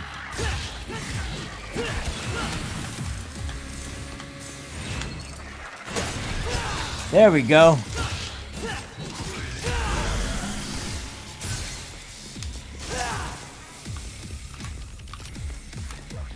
Is that it?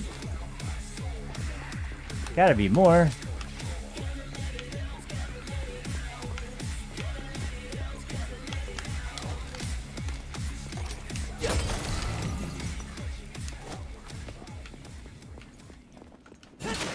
The hell? 2 enemies, and that's the big... It's a big deal? Okay,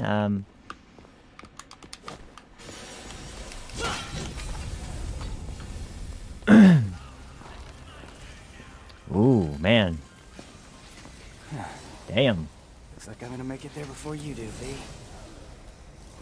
Okay, yeah, this area is very different than the demo. I don't remember this specific spot. Whoa! Starring the DMC crew.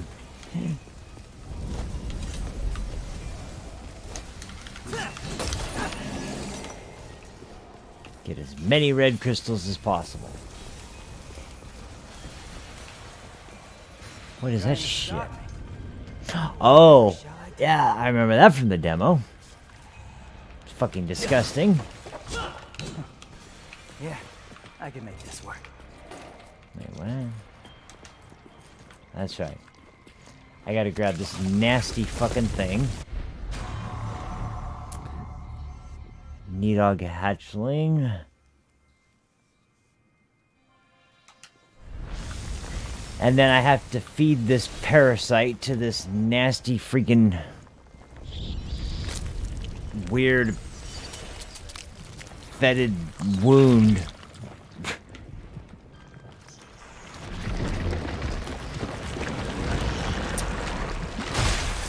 I never would have imagined something so abstract could be so, like, cringingly disgusting, but Just hack my way through. it is friggin' absolutely nasty as hell.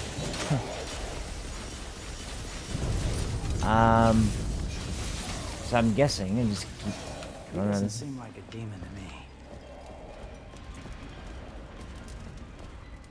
Okay, I know which one that is. I have 2 of those still, I'm pretty sure. So far, both the gloves are pretty even as far as, like, how much I like them. And honestly, they do the same things, except for one is explosive and one is electricity, but, well, that's kind of cool. That's like, Dead Space, actually. Okay, that's the way you need to go, but, doesn't mean I can't explore, because you get stuff like this. Oh, damn. You get stuff like this, too, though.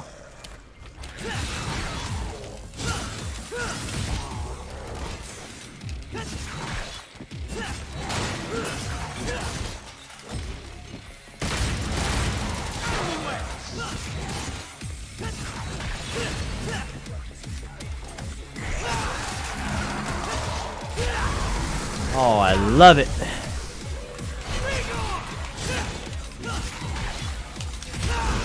Oh, man, jeez. There we go. Now we're talking.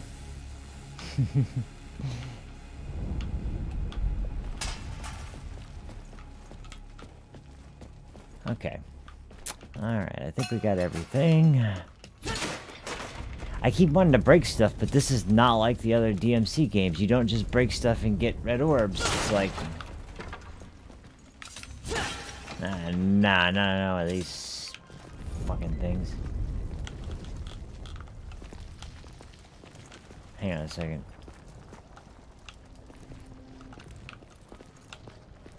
Okay, so that's the way... Wait.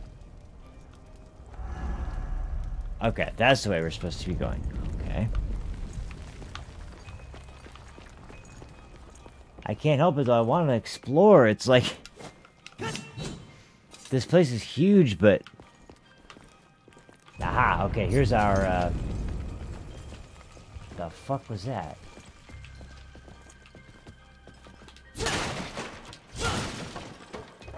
Oops. Okay, and grab this fucking nasty little bastard. Oh, jeez.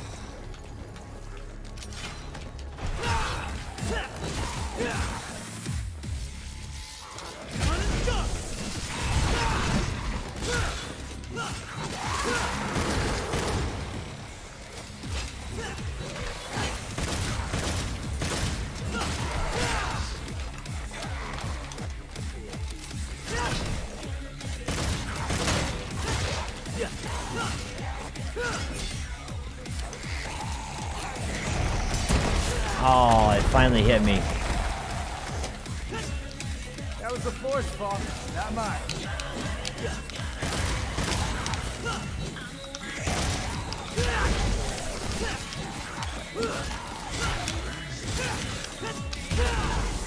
Oh, that was beautiful. Oh, sweet. And I found myself a blue crystal.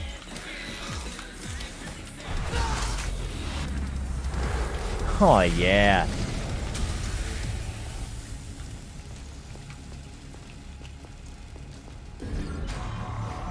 Nice.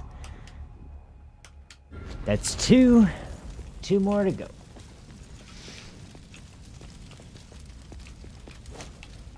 Let's see. Oh, gotta get... Come on.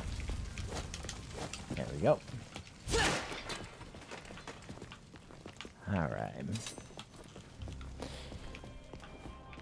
Well, I know I was gonna try and stay, you know, able to give my recommendation and be objective and fair, and kind of from my experience with the series, being a fan but not an expert. What I think,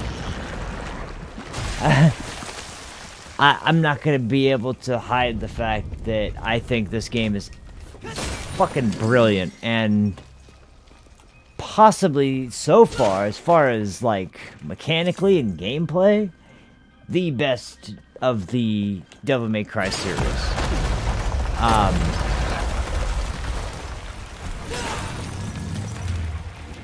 The storyline, that'll have to be sort of explored more as I progress, but gameplay, yes, most definitely. Gameplay for sure. it's just that's a cool ass oh,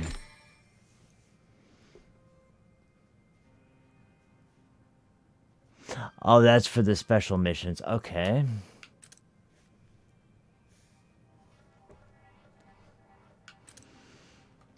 God, I suck so bad at secret missions too sometimes. It depends, because some of them are so damn hard, but you know, you get so many good rewards that... Oh, I see what you gotta do. You gotta line up the picture.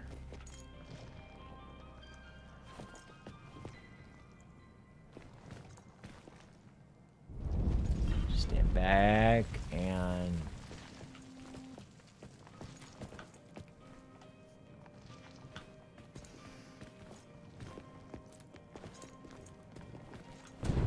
There it is. Wait, no, is that? No.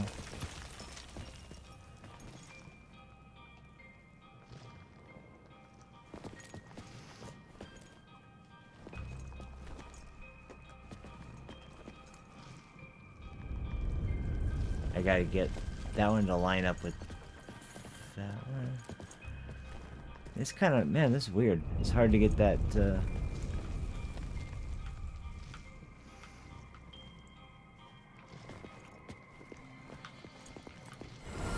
Ah, here we go. Okay. Oh, nice. Okay. Now, what are you supposed to do when you stand here?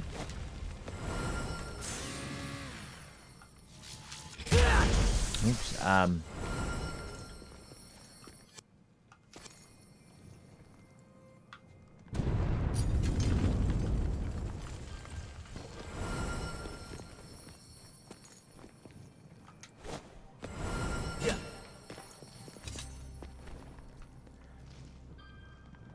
Wait, what did it say? I forget. What was the last tutorial? Secret missions.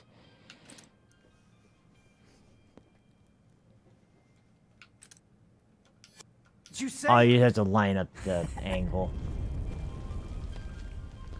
There we go. Okay. Man, that's an interesting way to do it. I'm sure it's going to be a pain in the ass sometimes, but... Anyway, the early missions are always pretty simple, so this one shouldn't be too big of a deal, but...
Got it. Sweet.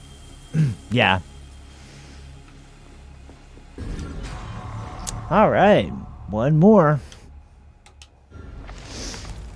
Yeah, the first ones are always just, you know, beat the enemies a certain amount of time. Bayonetta did the same thing actually with like the secret missions, and then you get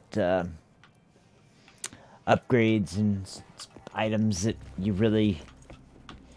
are really beneficial, but the challenges just get nuts, and it's like eventually it's like only somebody who's like a super fucking expert is gonna be able to do a lot of the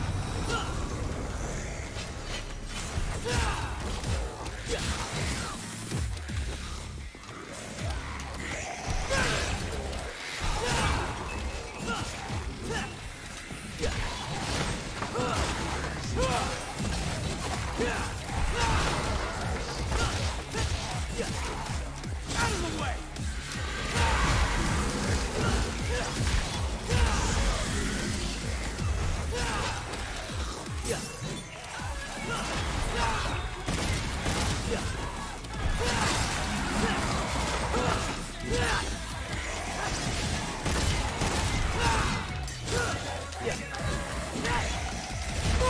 Oh man, I thought that would hit first.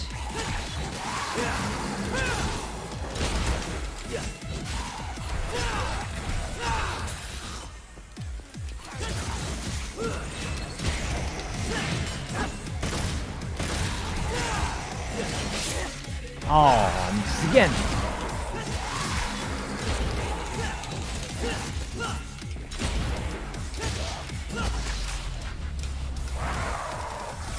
God damn, those combos are so sick, man.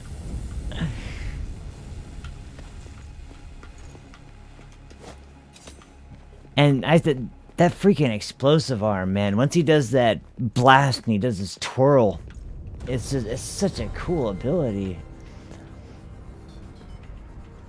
Oh man, I wonder if this is gonna be that. I'm really sick of this stupid tree. I'm guessing I will, but at the end of the demo, you had to fight that boss, and that guy was freaking pain in the ass. Not really that hard, but in the demo, which I've already seen now, it's not the way this game plays out, but in the demo, you had to, if you died, you had to start all over again from, oh sweet, there you go. The very beginning of the stage, and there's no checkpoint, there was no, whoa!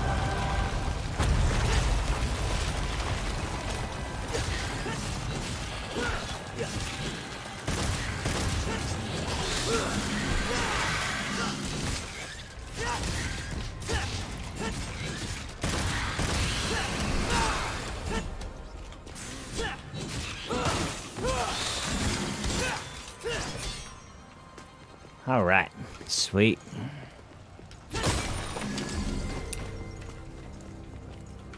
Oh, I missed that cluster over there. Man, I'm gonna have a hell of a lot of red jewels by the time I get done with this. Yeah, man, I'm back over 13,000.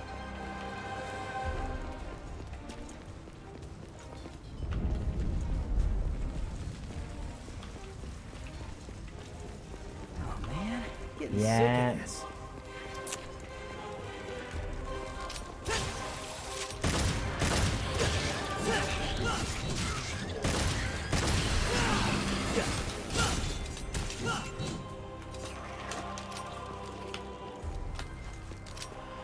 Oh.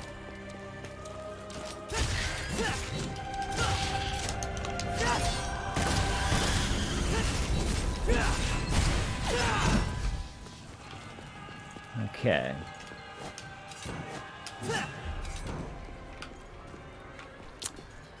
Yeah, I don't need another arm.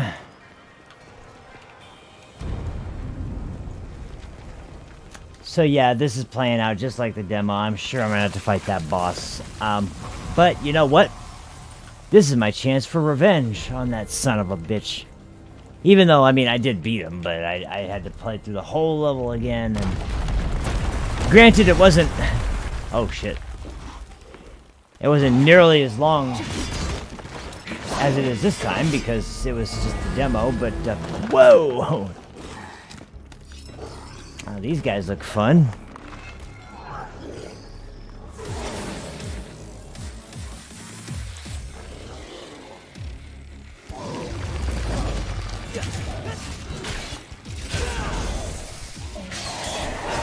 Whoa.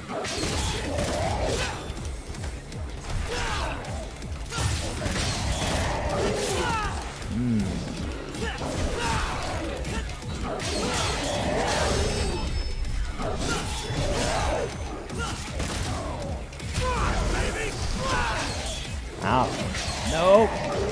Damn it.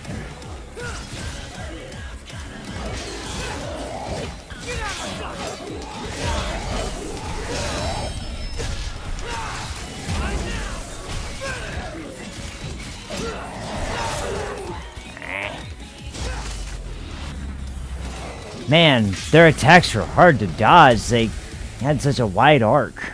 That was a... I mean, I was like... From one of them, not so bad, but two of them, you can't keep your eye on both of them. It was hard to get the right angle.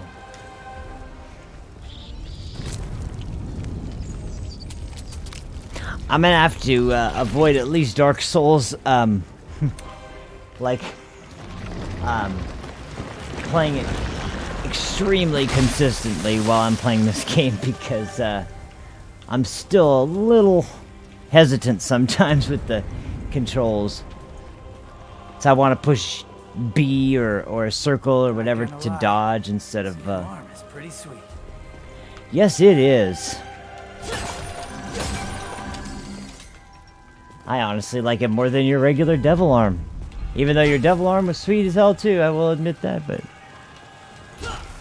but your devil arm didn't have an electricity fucking fist that came out and punched fucking demons in the face, or explosives that spun you around like a corkscrew to slice your enemies up in the... Guess the phone still works. That was awesome, man. It's cool as hell. Tell you what, you call me from now on, and I'll hustle on over. That was the first visual hiccup so far. I was gonna say, I haven't even been thinking about it, but my god, it's like I'm running on my PC. And bear in mind, I don't have a 4K TV, so I don't run at 4K, but at less than 4K, I mean running at damn near No such thing as too prepared. ultra settings on almost everything, and it's working amazingly good. So if you do have a PC and a good controller for a PC, which these days that's not too hard to do, even if you just have a regular Xbox One controller or even a PS4 controller. There's software for that.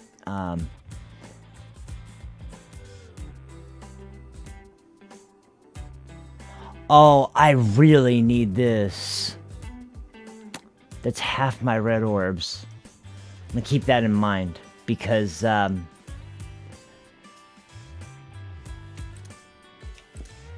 need a better air combo.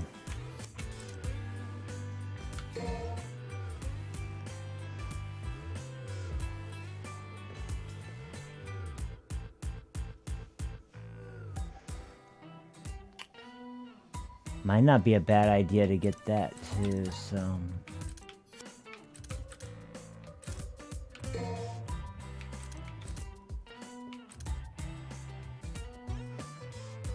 Oh man, look at the reach on level 2. Holy hell. Oh, this is gonna be a tough one.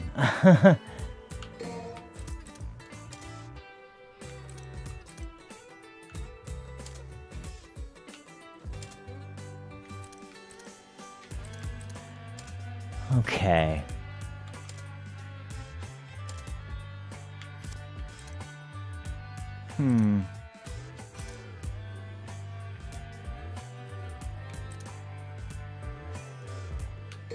Okay.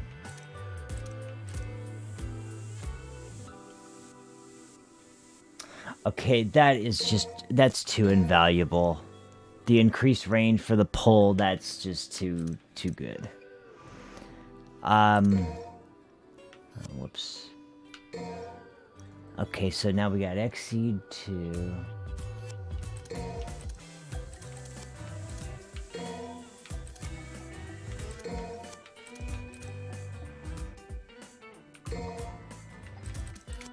God damn it. Like I said, you have to really make sure you don't hit left in the slightest when you're moving.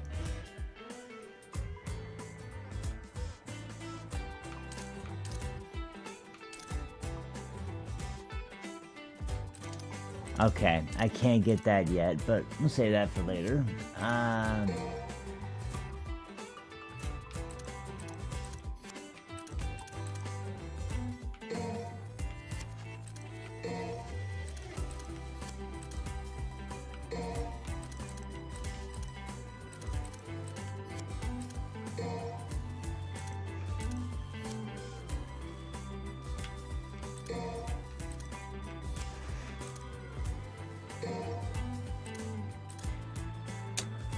Alright, or...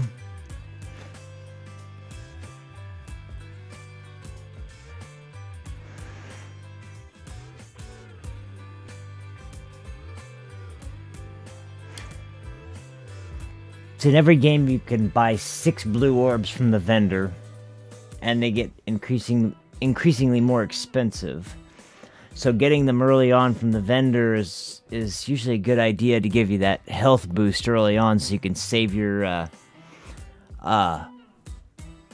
orbs up and get vitality bonuses by finding the shards through the game.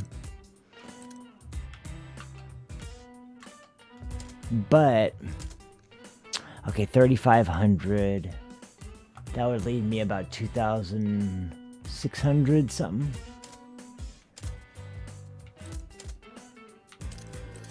So I couldn't get Exceed 2. Damn it.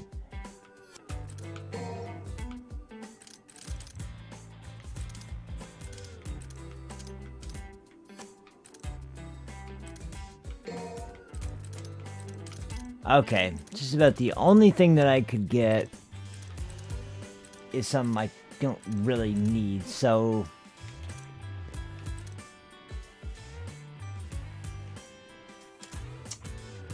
You know what? I think I have a good idea. Here's a good compromise for now.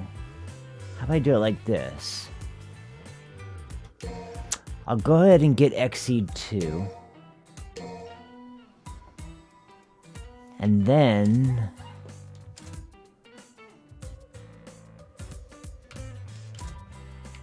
I'll buy one more yellow orb in case I die. And then that way I have a backup, so... Okay, now all I gotta do is I want to edit this, and...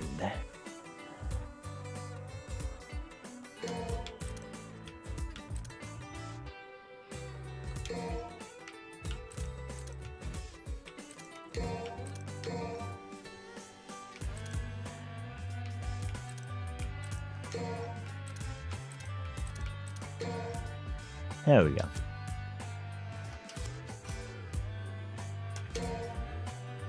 Cool. Alright. Sweet. Good stuff. Now, I haven't done this yet, but, let me check this real quick.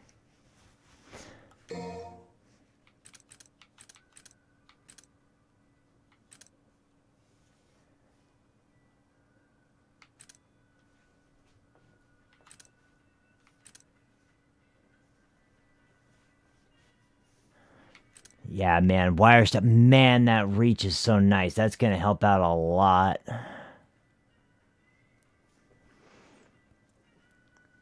Oh, man, okay. I haven't come to that part yet, but those will be the ways you kind of traverse those large gaps when you get to those areas. I forget all about those sorts of things, but... color up. Color up 2. High shot.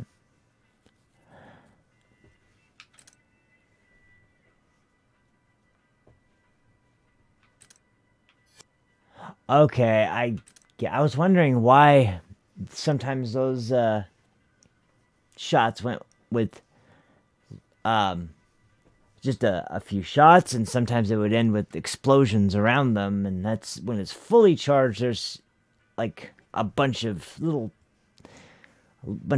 shots just blowing up all around their face, and it's like, okay, all right, red queen combo. Okay, here we go. This is what I really need to see. Red combo A, red queen combo A, B, A, or X, X, and then mash X,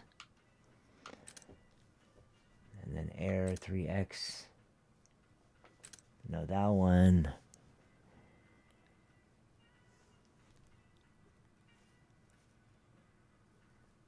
Okay, I haven't used the EX High Roller yet.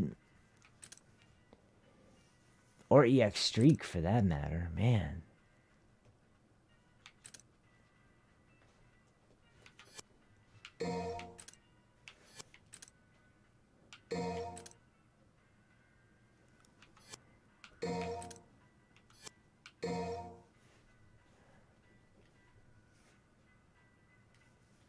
Oh, wait.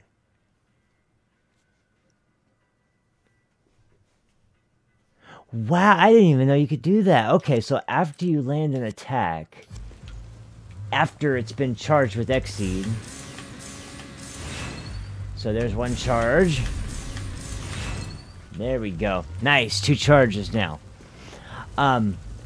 If you push the charge button immediately afterwards on time again, you can get a secondary charge. That's cool as hell.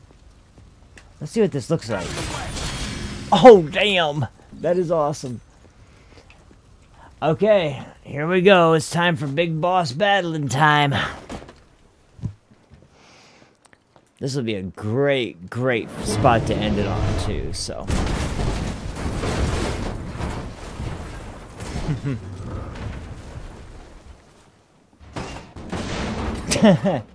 Somebody call a doctor? Human! I wasn't expecting any survivors!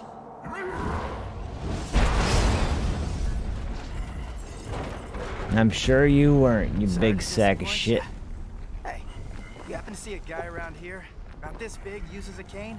I was supposed to meet him. Did you snack on him? Your blood is a very precious sacrifice. Eating you would do me no good.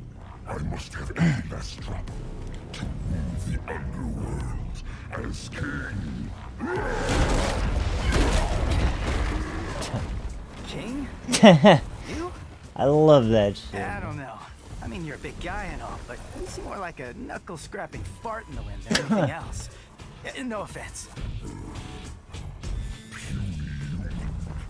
Do you know who I am?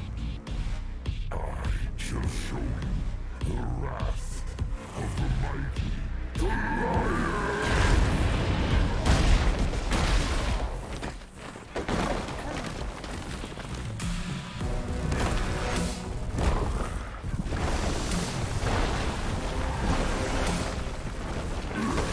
All right, here we go.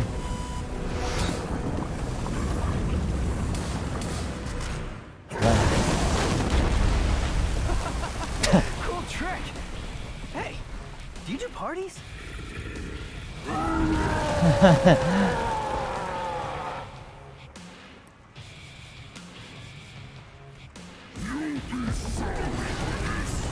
Yeah, maybe I will. Sorry, I'm about to kill you.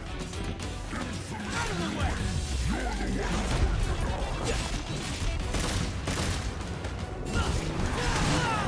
Oh, I...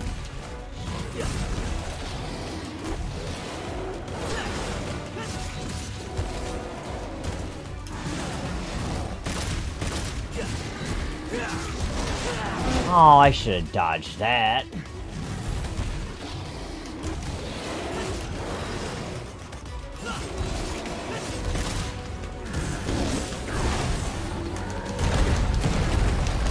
Whoa!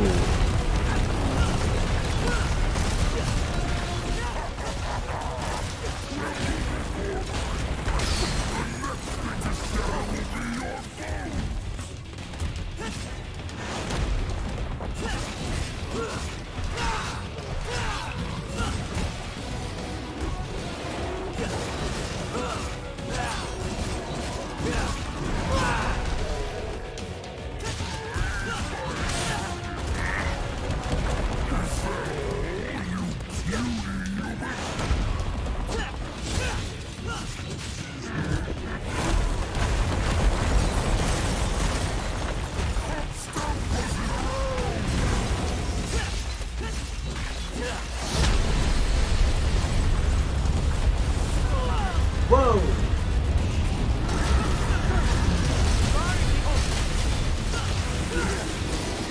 Oh, I did. Damn it, I used all my gauntlets.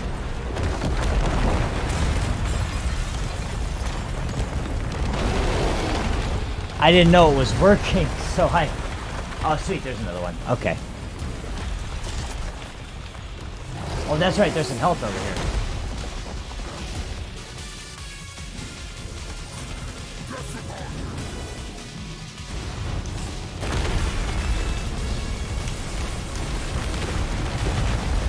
Where the hell did he go? Oh, there you are. Whoa!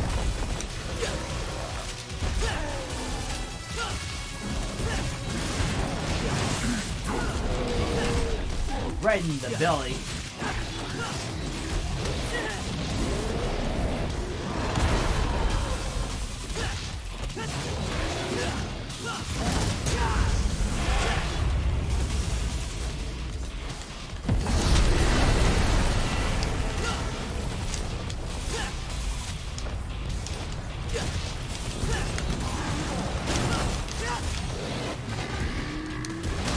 Ah, give me that.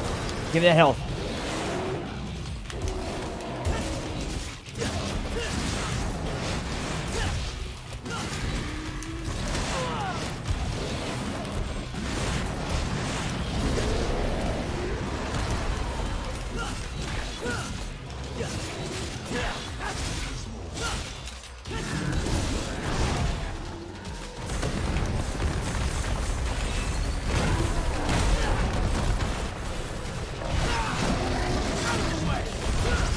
Nice.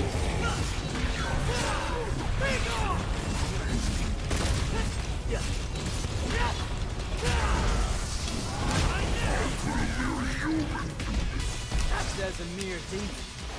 How about we wrap this up?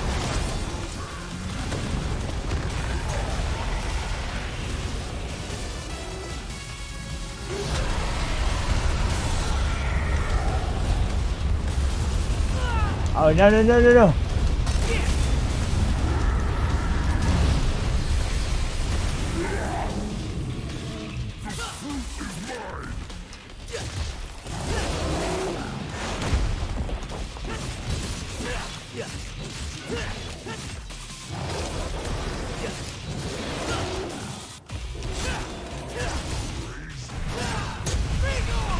Oh, fuck. Give me another gauntlet. Give me another gauntlet. I had to use my last one.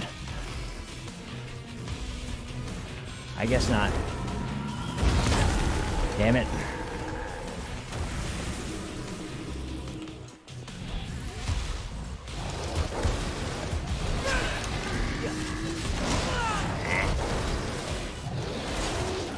Oh, I can still use that ability.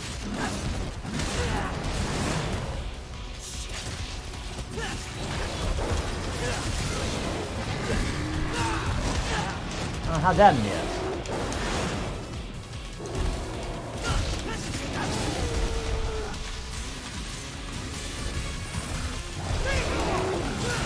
Oh, damn it.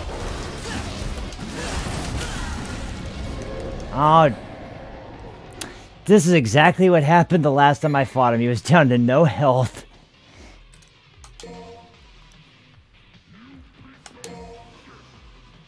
Well.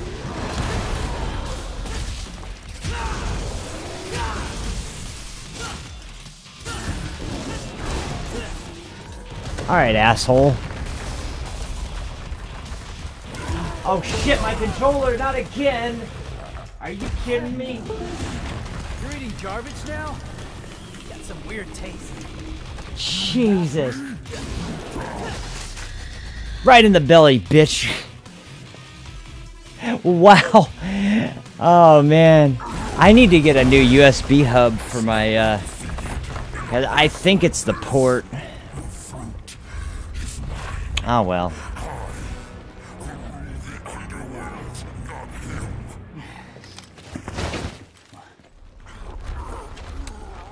Oh, nice. It's V. I curse my stars in a bit of grief and woe. That made my love so high, and me so low.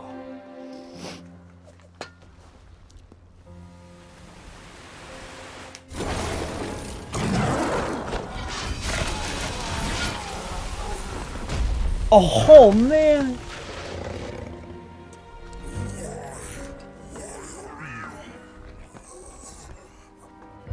Little wanderer, hie thee home. Ooh.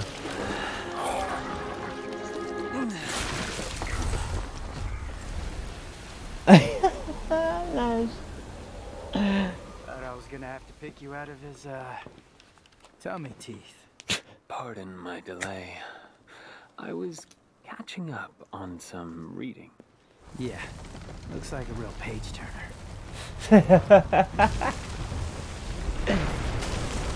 Oh, man. So, you think Dante's still in there? If Urizen defeated him, then I expect he's not much more than Glyphod pollen by now. A what? Glyphod. It's a tree that grows in the underworld.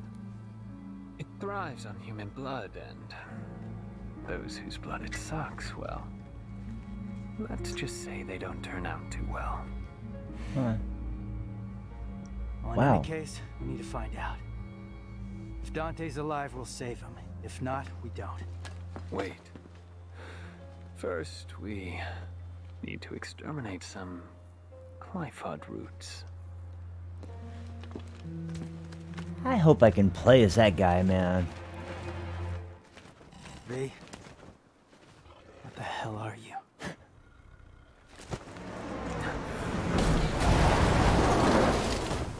I know I'm late. Shut it. The roads were all clogged. There's one more stutter, Hey, but... you must be V, huh? Hey, you gonna get that? Ding, ding, ding, right by your feet. Woo-wee. I'm gonna make something amazing out of this. Did you just sniff that? Do you have any idea where that's been? Up your butt? Focus on the mission.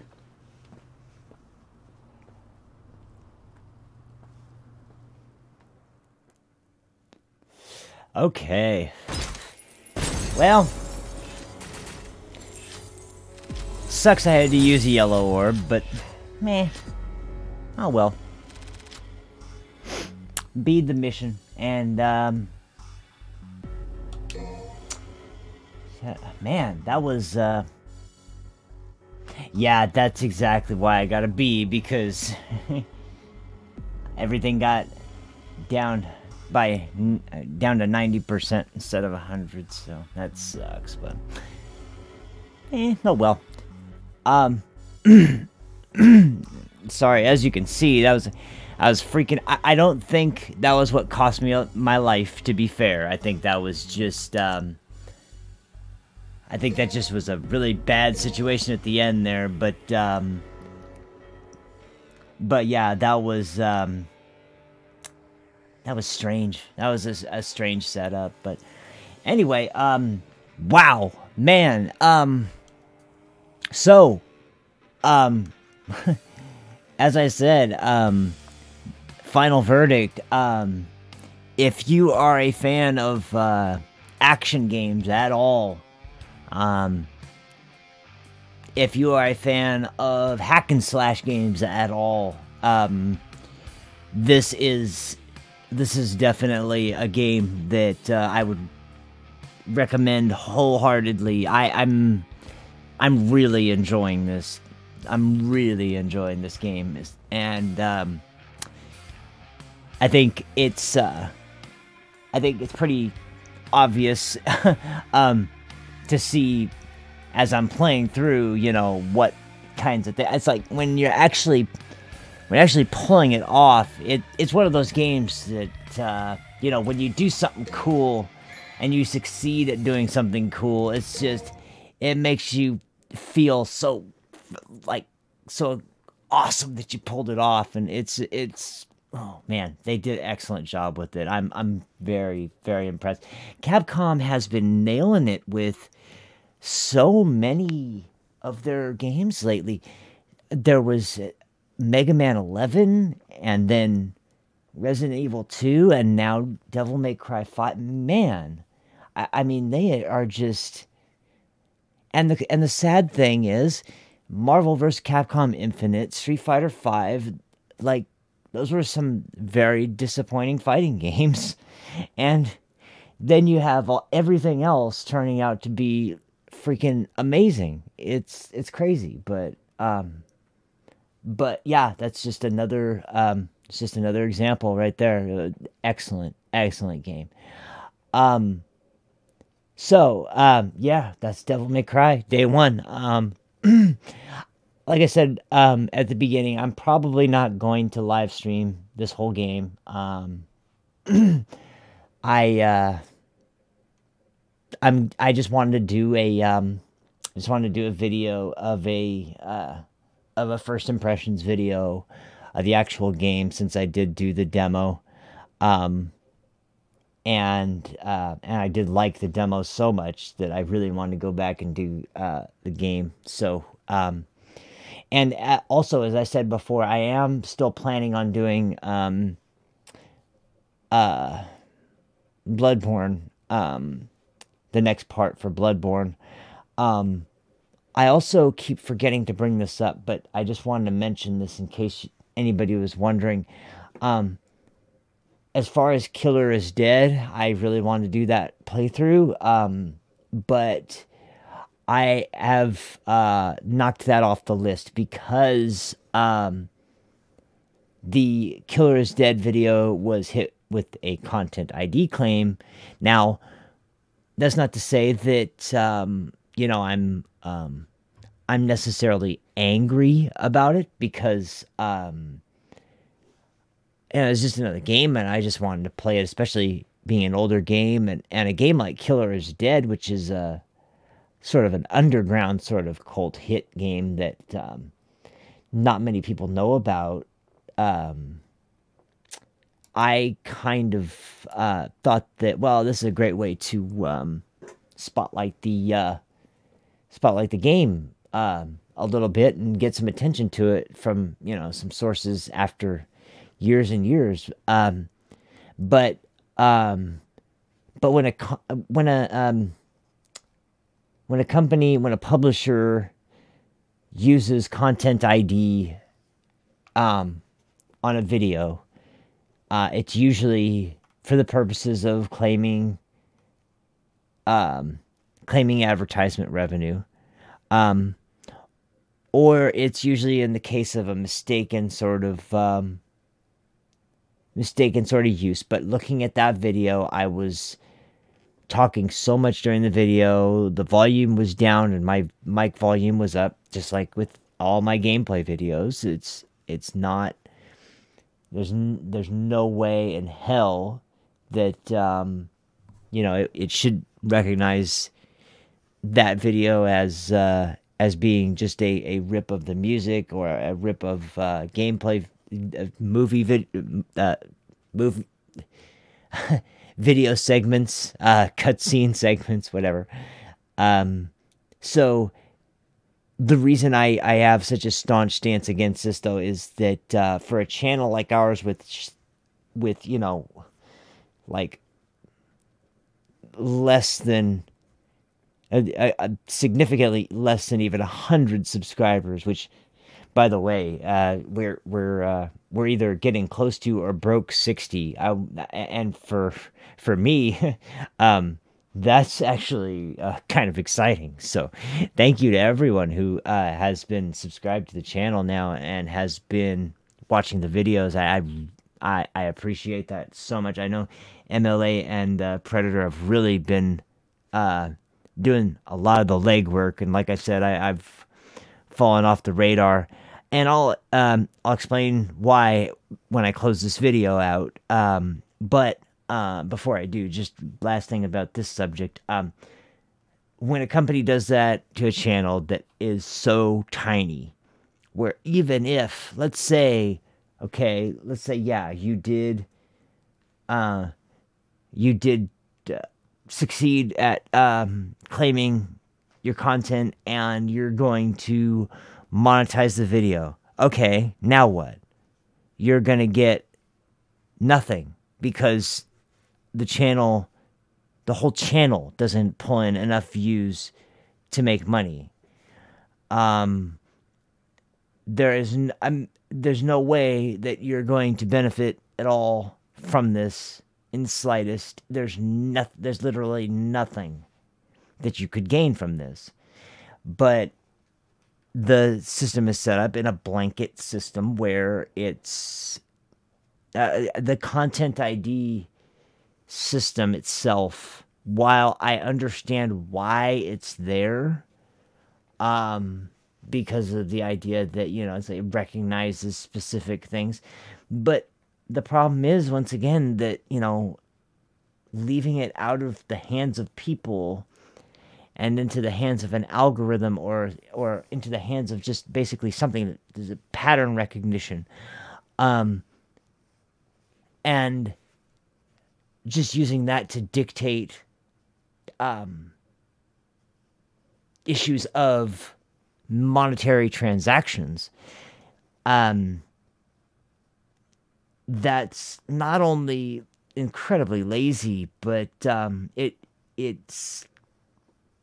absolutely has no room for context, or you know, to evaluate any other aspect of the situation. It's just pure cut and dry facts without any story behind it of why the situation is set up the way it is. So when a company does that, it's like, okay, fine, I don't want to cover your game anymore then. I love it. I'll probably still play it, but I'm not gonna play a video that or I'm not gonna play a game and put it on my channel with a small fan base that, you know, I appreciate, that I'm going to knowingly put up videos that they're going to have to go out of their way to watch ads on this small channel that is, you know, it's just, like I say, it's not that I don't like the company. It's just I'm just disappointed by that kind of system. Just makes me extremely disappointed and extremely let down by a company like Atlas in particular. I think it's Atlas that published Killer is Dead, and there was that thing a couple of years ago with Persona 5 where they had that sort of caveat up that no streaming past day such and such, because we don't want spoilers to go up. So many people got mad about that, and I can understand why, but at the very least there is a reason given that makes sense, and the reason is clearly you know, said and made publicly available, and has logic and reasoning behind it. It's not just a blanket policy that affects everybody regardless of, you know, regardless of any other factors. So sorry about Killer is Dead, but I won't be streaming Killer is Dead anymore. That game is taken off the table. We did have one other video that did get Content ID claimed, but it was a co-op game. Couldn't ever get everybody together to play it again anyway, so it wasn't too big a deal. But in any event, that was kind of depressing. But I did want to let you guys know just why. So anyway, that's why Killer is Dead is there won't be any more there now. So Bloodborne will be coming soon, and probably another From Software game not long after that. I am definitely leaning towards Dark Souls Daughters of Ash, but I did fire up my PS3 not too long ago and play Demon Souls on my last character on New Game Plus, and just kind of getting back in the swing of things and kind of realizing that probably that specific game out of the entire Souls series, from Bloodborne, from Dark Souls 1 through 3, Demon Souls is the game I have the absolute least experience with by far. In most of the other games, I know almost everything, where where every item is, where every boss is, where everything is, and even in Demon Souls, I don't remember the bosses of each stage, you know. So it's definitely the game I know the least about, and it would be interesting to do another playthrough, especially since that game is so old, and a lot of people have speculated about a Dark Souls 4, and there's also been, speculation about a Bloodborne 2 or a number of different games. I think the IP in the Soulsborne series that has the most potential for a sequel is actually Demon Souls. With Bloodborne a close second, but definitely Demon Souls. Because, without getting too heavy into spoilers, there's definitely even though there's two endings, both endings have the potential. You could choose either one of them and make a story out of a sequel very easily. And if not that, then at the very least, it would be awesome, really awesome, to see them remaster Demon Souls like they did with Dark Souls 1. Even though Scholar of the First Sin was kind of shitty compared to the original Dark Souls 2, aside from the visual upgrades, which running on DirectX 11 was the biggest bonus for PC users. But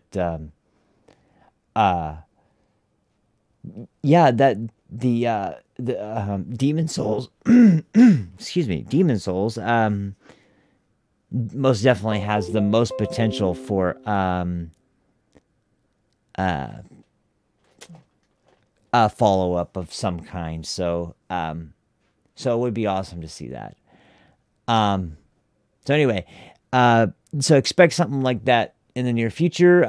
Let me know what you'd like to see most. Now, finally, what's been going on? What's the news? What's the situation? Now, I'm really sorry that this is coming this late, especially to those people that I teased it to, probably about 2 months ago at this point. It was meant to be announced sometime in late January, maybe getting closer to February, but most definitely not at all like thinking that it would be mid-February or later, and now here we are at the beginning of March and finally bringing it up. But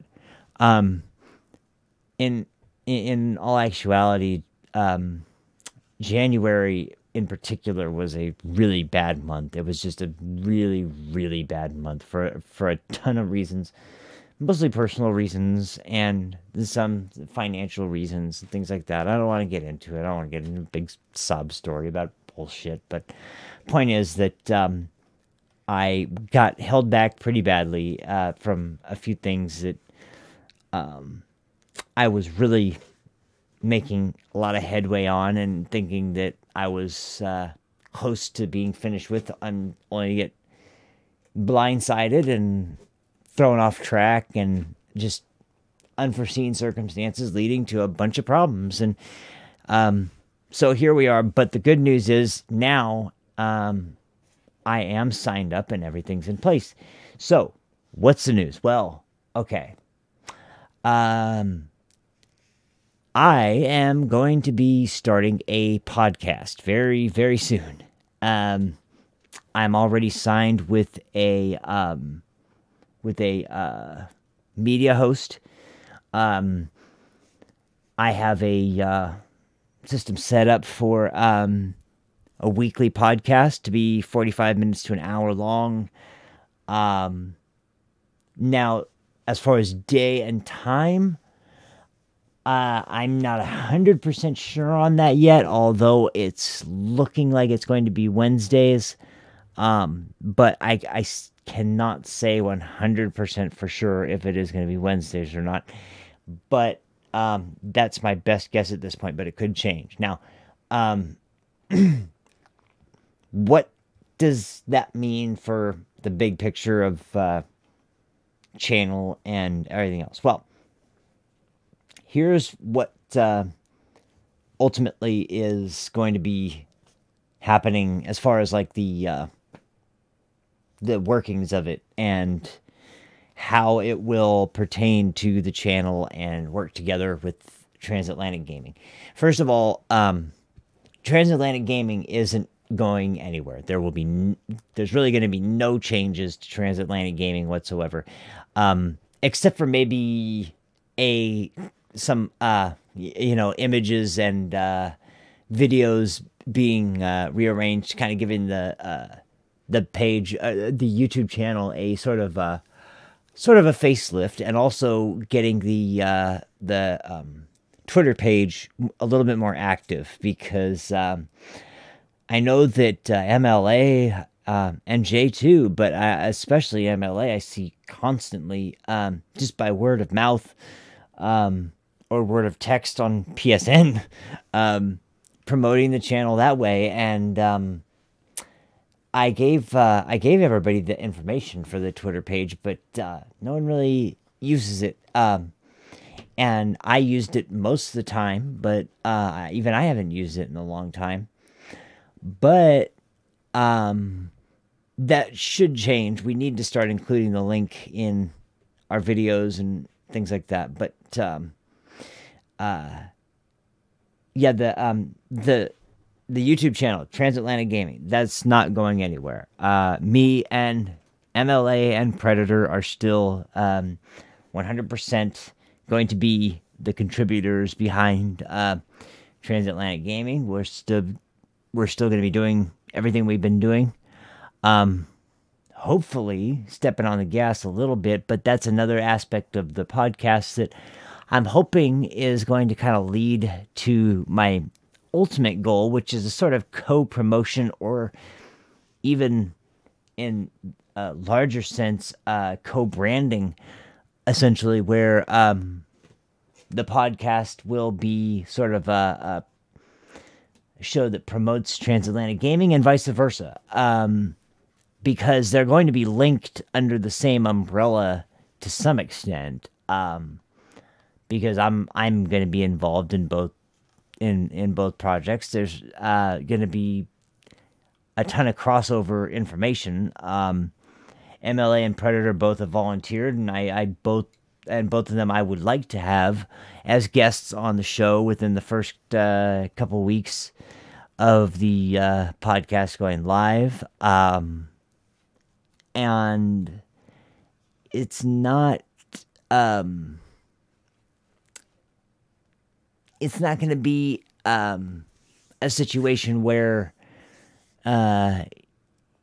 either side is going to be competitors in any way, shape, or form. Like I said, if anything, it's going to be kind of a dual package setup. Although I will say that the podcast is specifically it's my podcast, and it's not a Transatlantic Gaming podcast. The podcast is called Tech Generation, and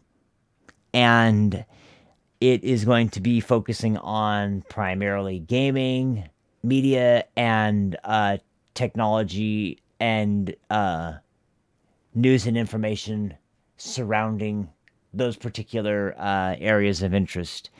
And it's hopefully going to stick to mostly that, unless something absolutely necessary comes along that is in reference to those things somehow. But honestly, I don't want it to be, just so you guys know, it's important to me that it doesn't devolve into a political channel, and it doesn't devolve into a, I mean, it's fine if there's debate. It's fine if there's discussion. It's fine if there's disagreement. It's fine if there's argument. But I don't want to be stirring up controversy in areas that you can find all over YouTube, all over the place for people that do it fantastic. Because that's not what entertains me specifically. I love watching that kind of thing, don't get me wrong, but me as a commentator, me as a host, me as someone presenting a show, I would not want to be discussing those types of things on any kind of platform. I would want to be discussing the things that I'm passionate about, and things within that interest that I'm excited for, or that I'm upset about, or to give you a great example, what was it that went down not too long ago? There was well, I mean, here's a great example. This isn't what I was thinking of, but take the whole Apex Legends situation that came up recently. I mean, that was probably the biggest shitstorm since No Man's Sky, to be honest. And I could have definitely had some choice words for that whole situation, most definitely. But and honestly, it wasn't something I was ever really super interested in. But that doesn't mean I don't have an opinion about it, most definitely. So so that's what the show is going to be focused on. Information regarding those areas and topics around them, and hopefully get a dialogue going about them, and hopefully end up being able to promote with some other people, because ultimately the goal is to network with different people that are involved in the same sorts of hobby. There's a lot of YouTubers that I watch, a lot of podcasters that I listen to, and I like their work, but I feel like I have some. I'm not trying to sound conceited in the slightest, but I feel like I have some unique things to bring to the table. So ultimately, that's what I really want to do. I really want to bring some discussions that are my own to the realm of discussion on a sort of format different than YouTube, different than live streaming, different than gaming specifically, or at least game streaming. I want it to be in the form of some kind of discussion-based live streaming of some kind, and so ultimately it was MLA's idea to have me do a podcast, and he brought up the idea. I liked it, but I didn't think it was feasible. But over time, I just did some digging, and I spent a long time. This was most definitely not a snap decision. I spent a long time thinking about if I really wanted to try to do this or not. And so, so believe me, there was a lot of thought put into this, and ultimately that was why that was kind of one of the reasons why, or at least played a part in why it didn't get announced earlier, is because I didn't want to make the announcement during a time where I was going to be distracted by other things. And like I said, January was just a time where I was not sure in the slightest about my schedule. Even from day to day, I didn't know if there was something that was going to come up that I was going to be needed for. And so I just did not want to, most definitely did not want to start the podcast under those circumstances. Like, tell somebody to start a podcast week 1, it goes up. The next week, it's like, it's going to be late. It's like week 2 and there's already a late episode. It's no, I don't want it to be that way. I want to make sure that I'm approaching it from the perspective of as serious as I can approach it, but also to have some fun, because ultimately I hope that we do have some fun with it. And anyone that does watch the channel, anyone who is subscribed to Transatlantic Gaming, I most definitely extend an invitation to check it out. I will be listing all the information once it goes up, including the Twitter page and the website for the podcast specifically, and all the information about when and where it will be live, and how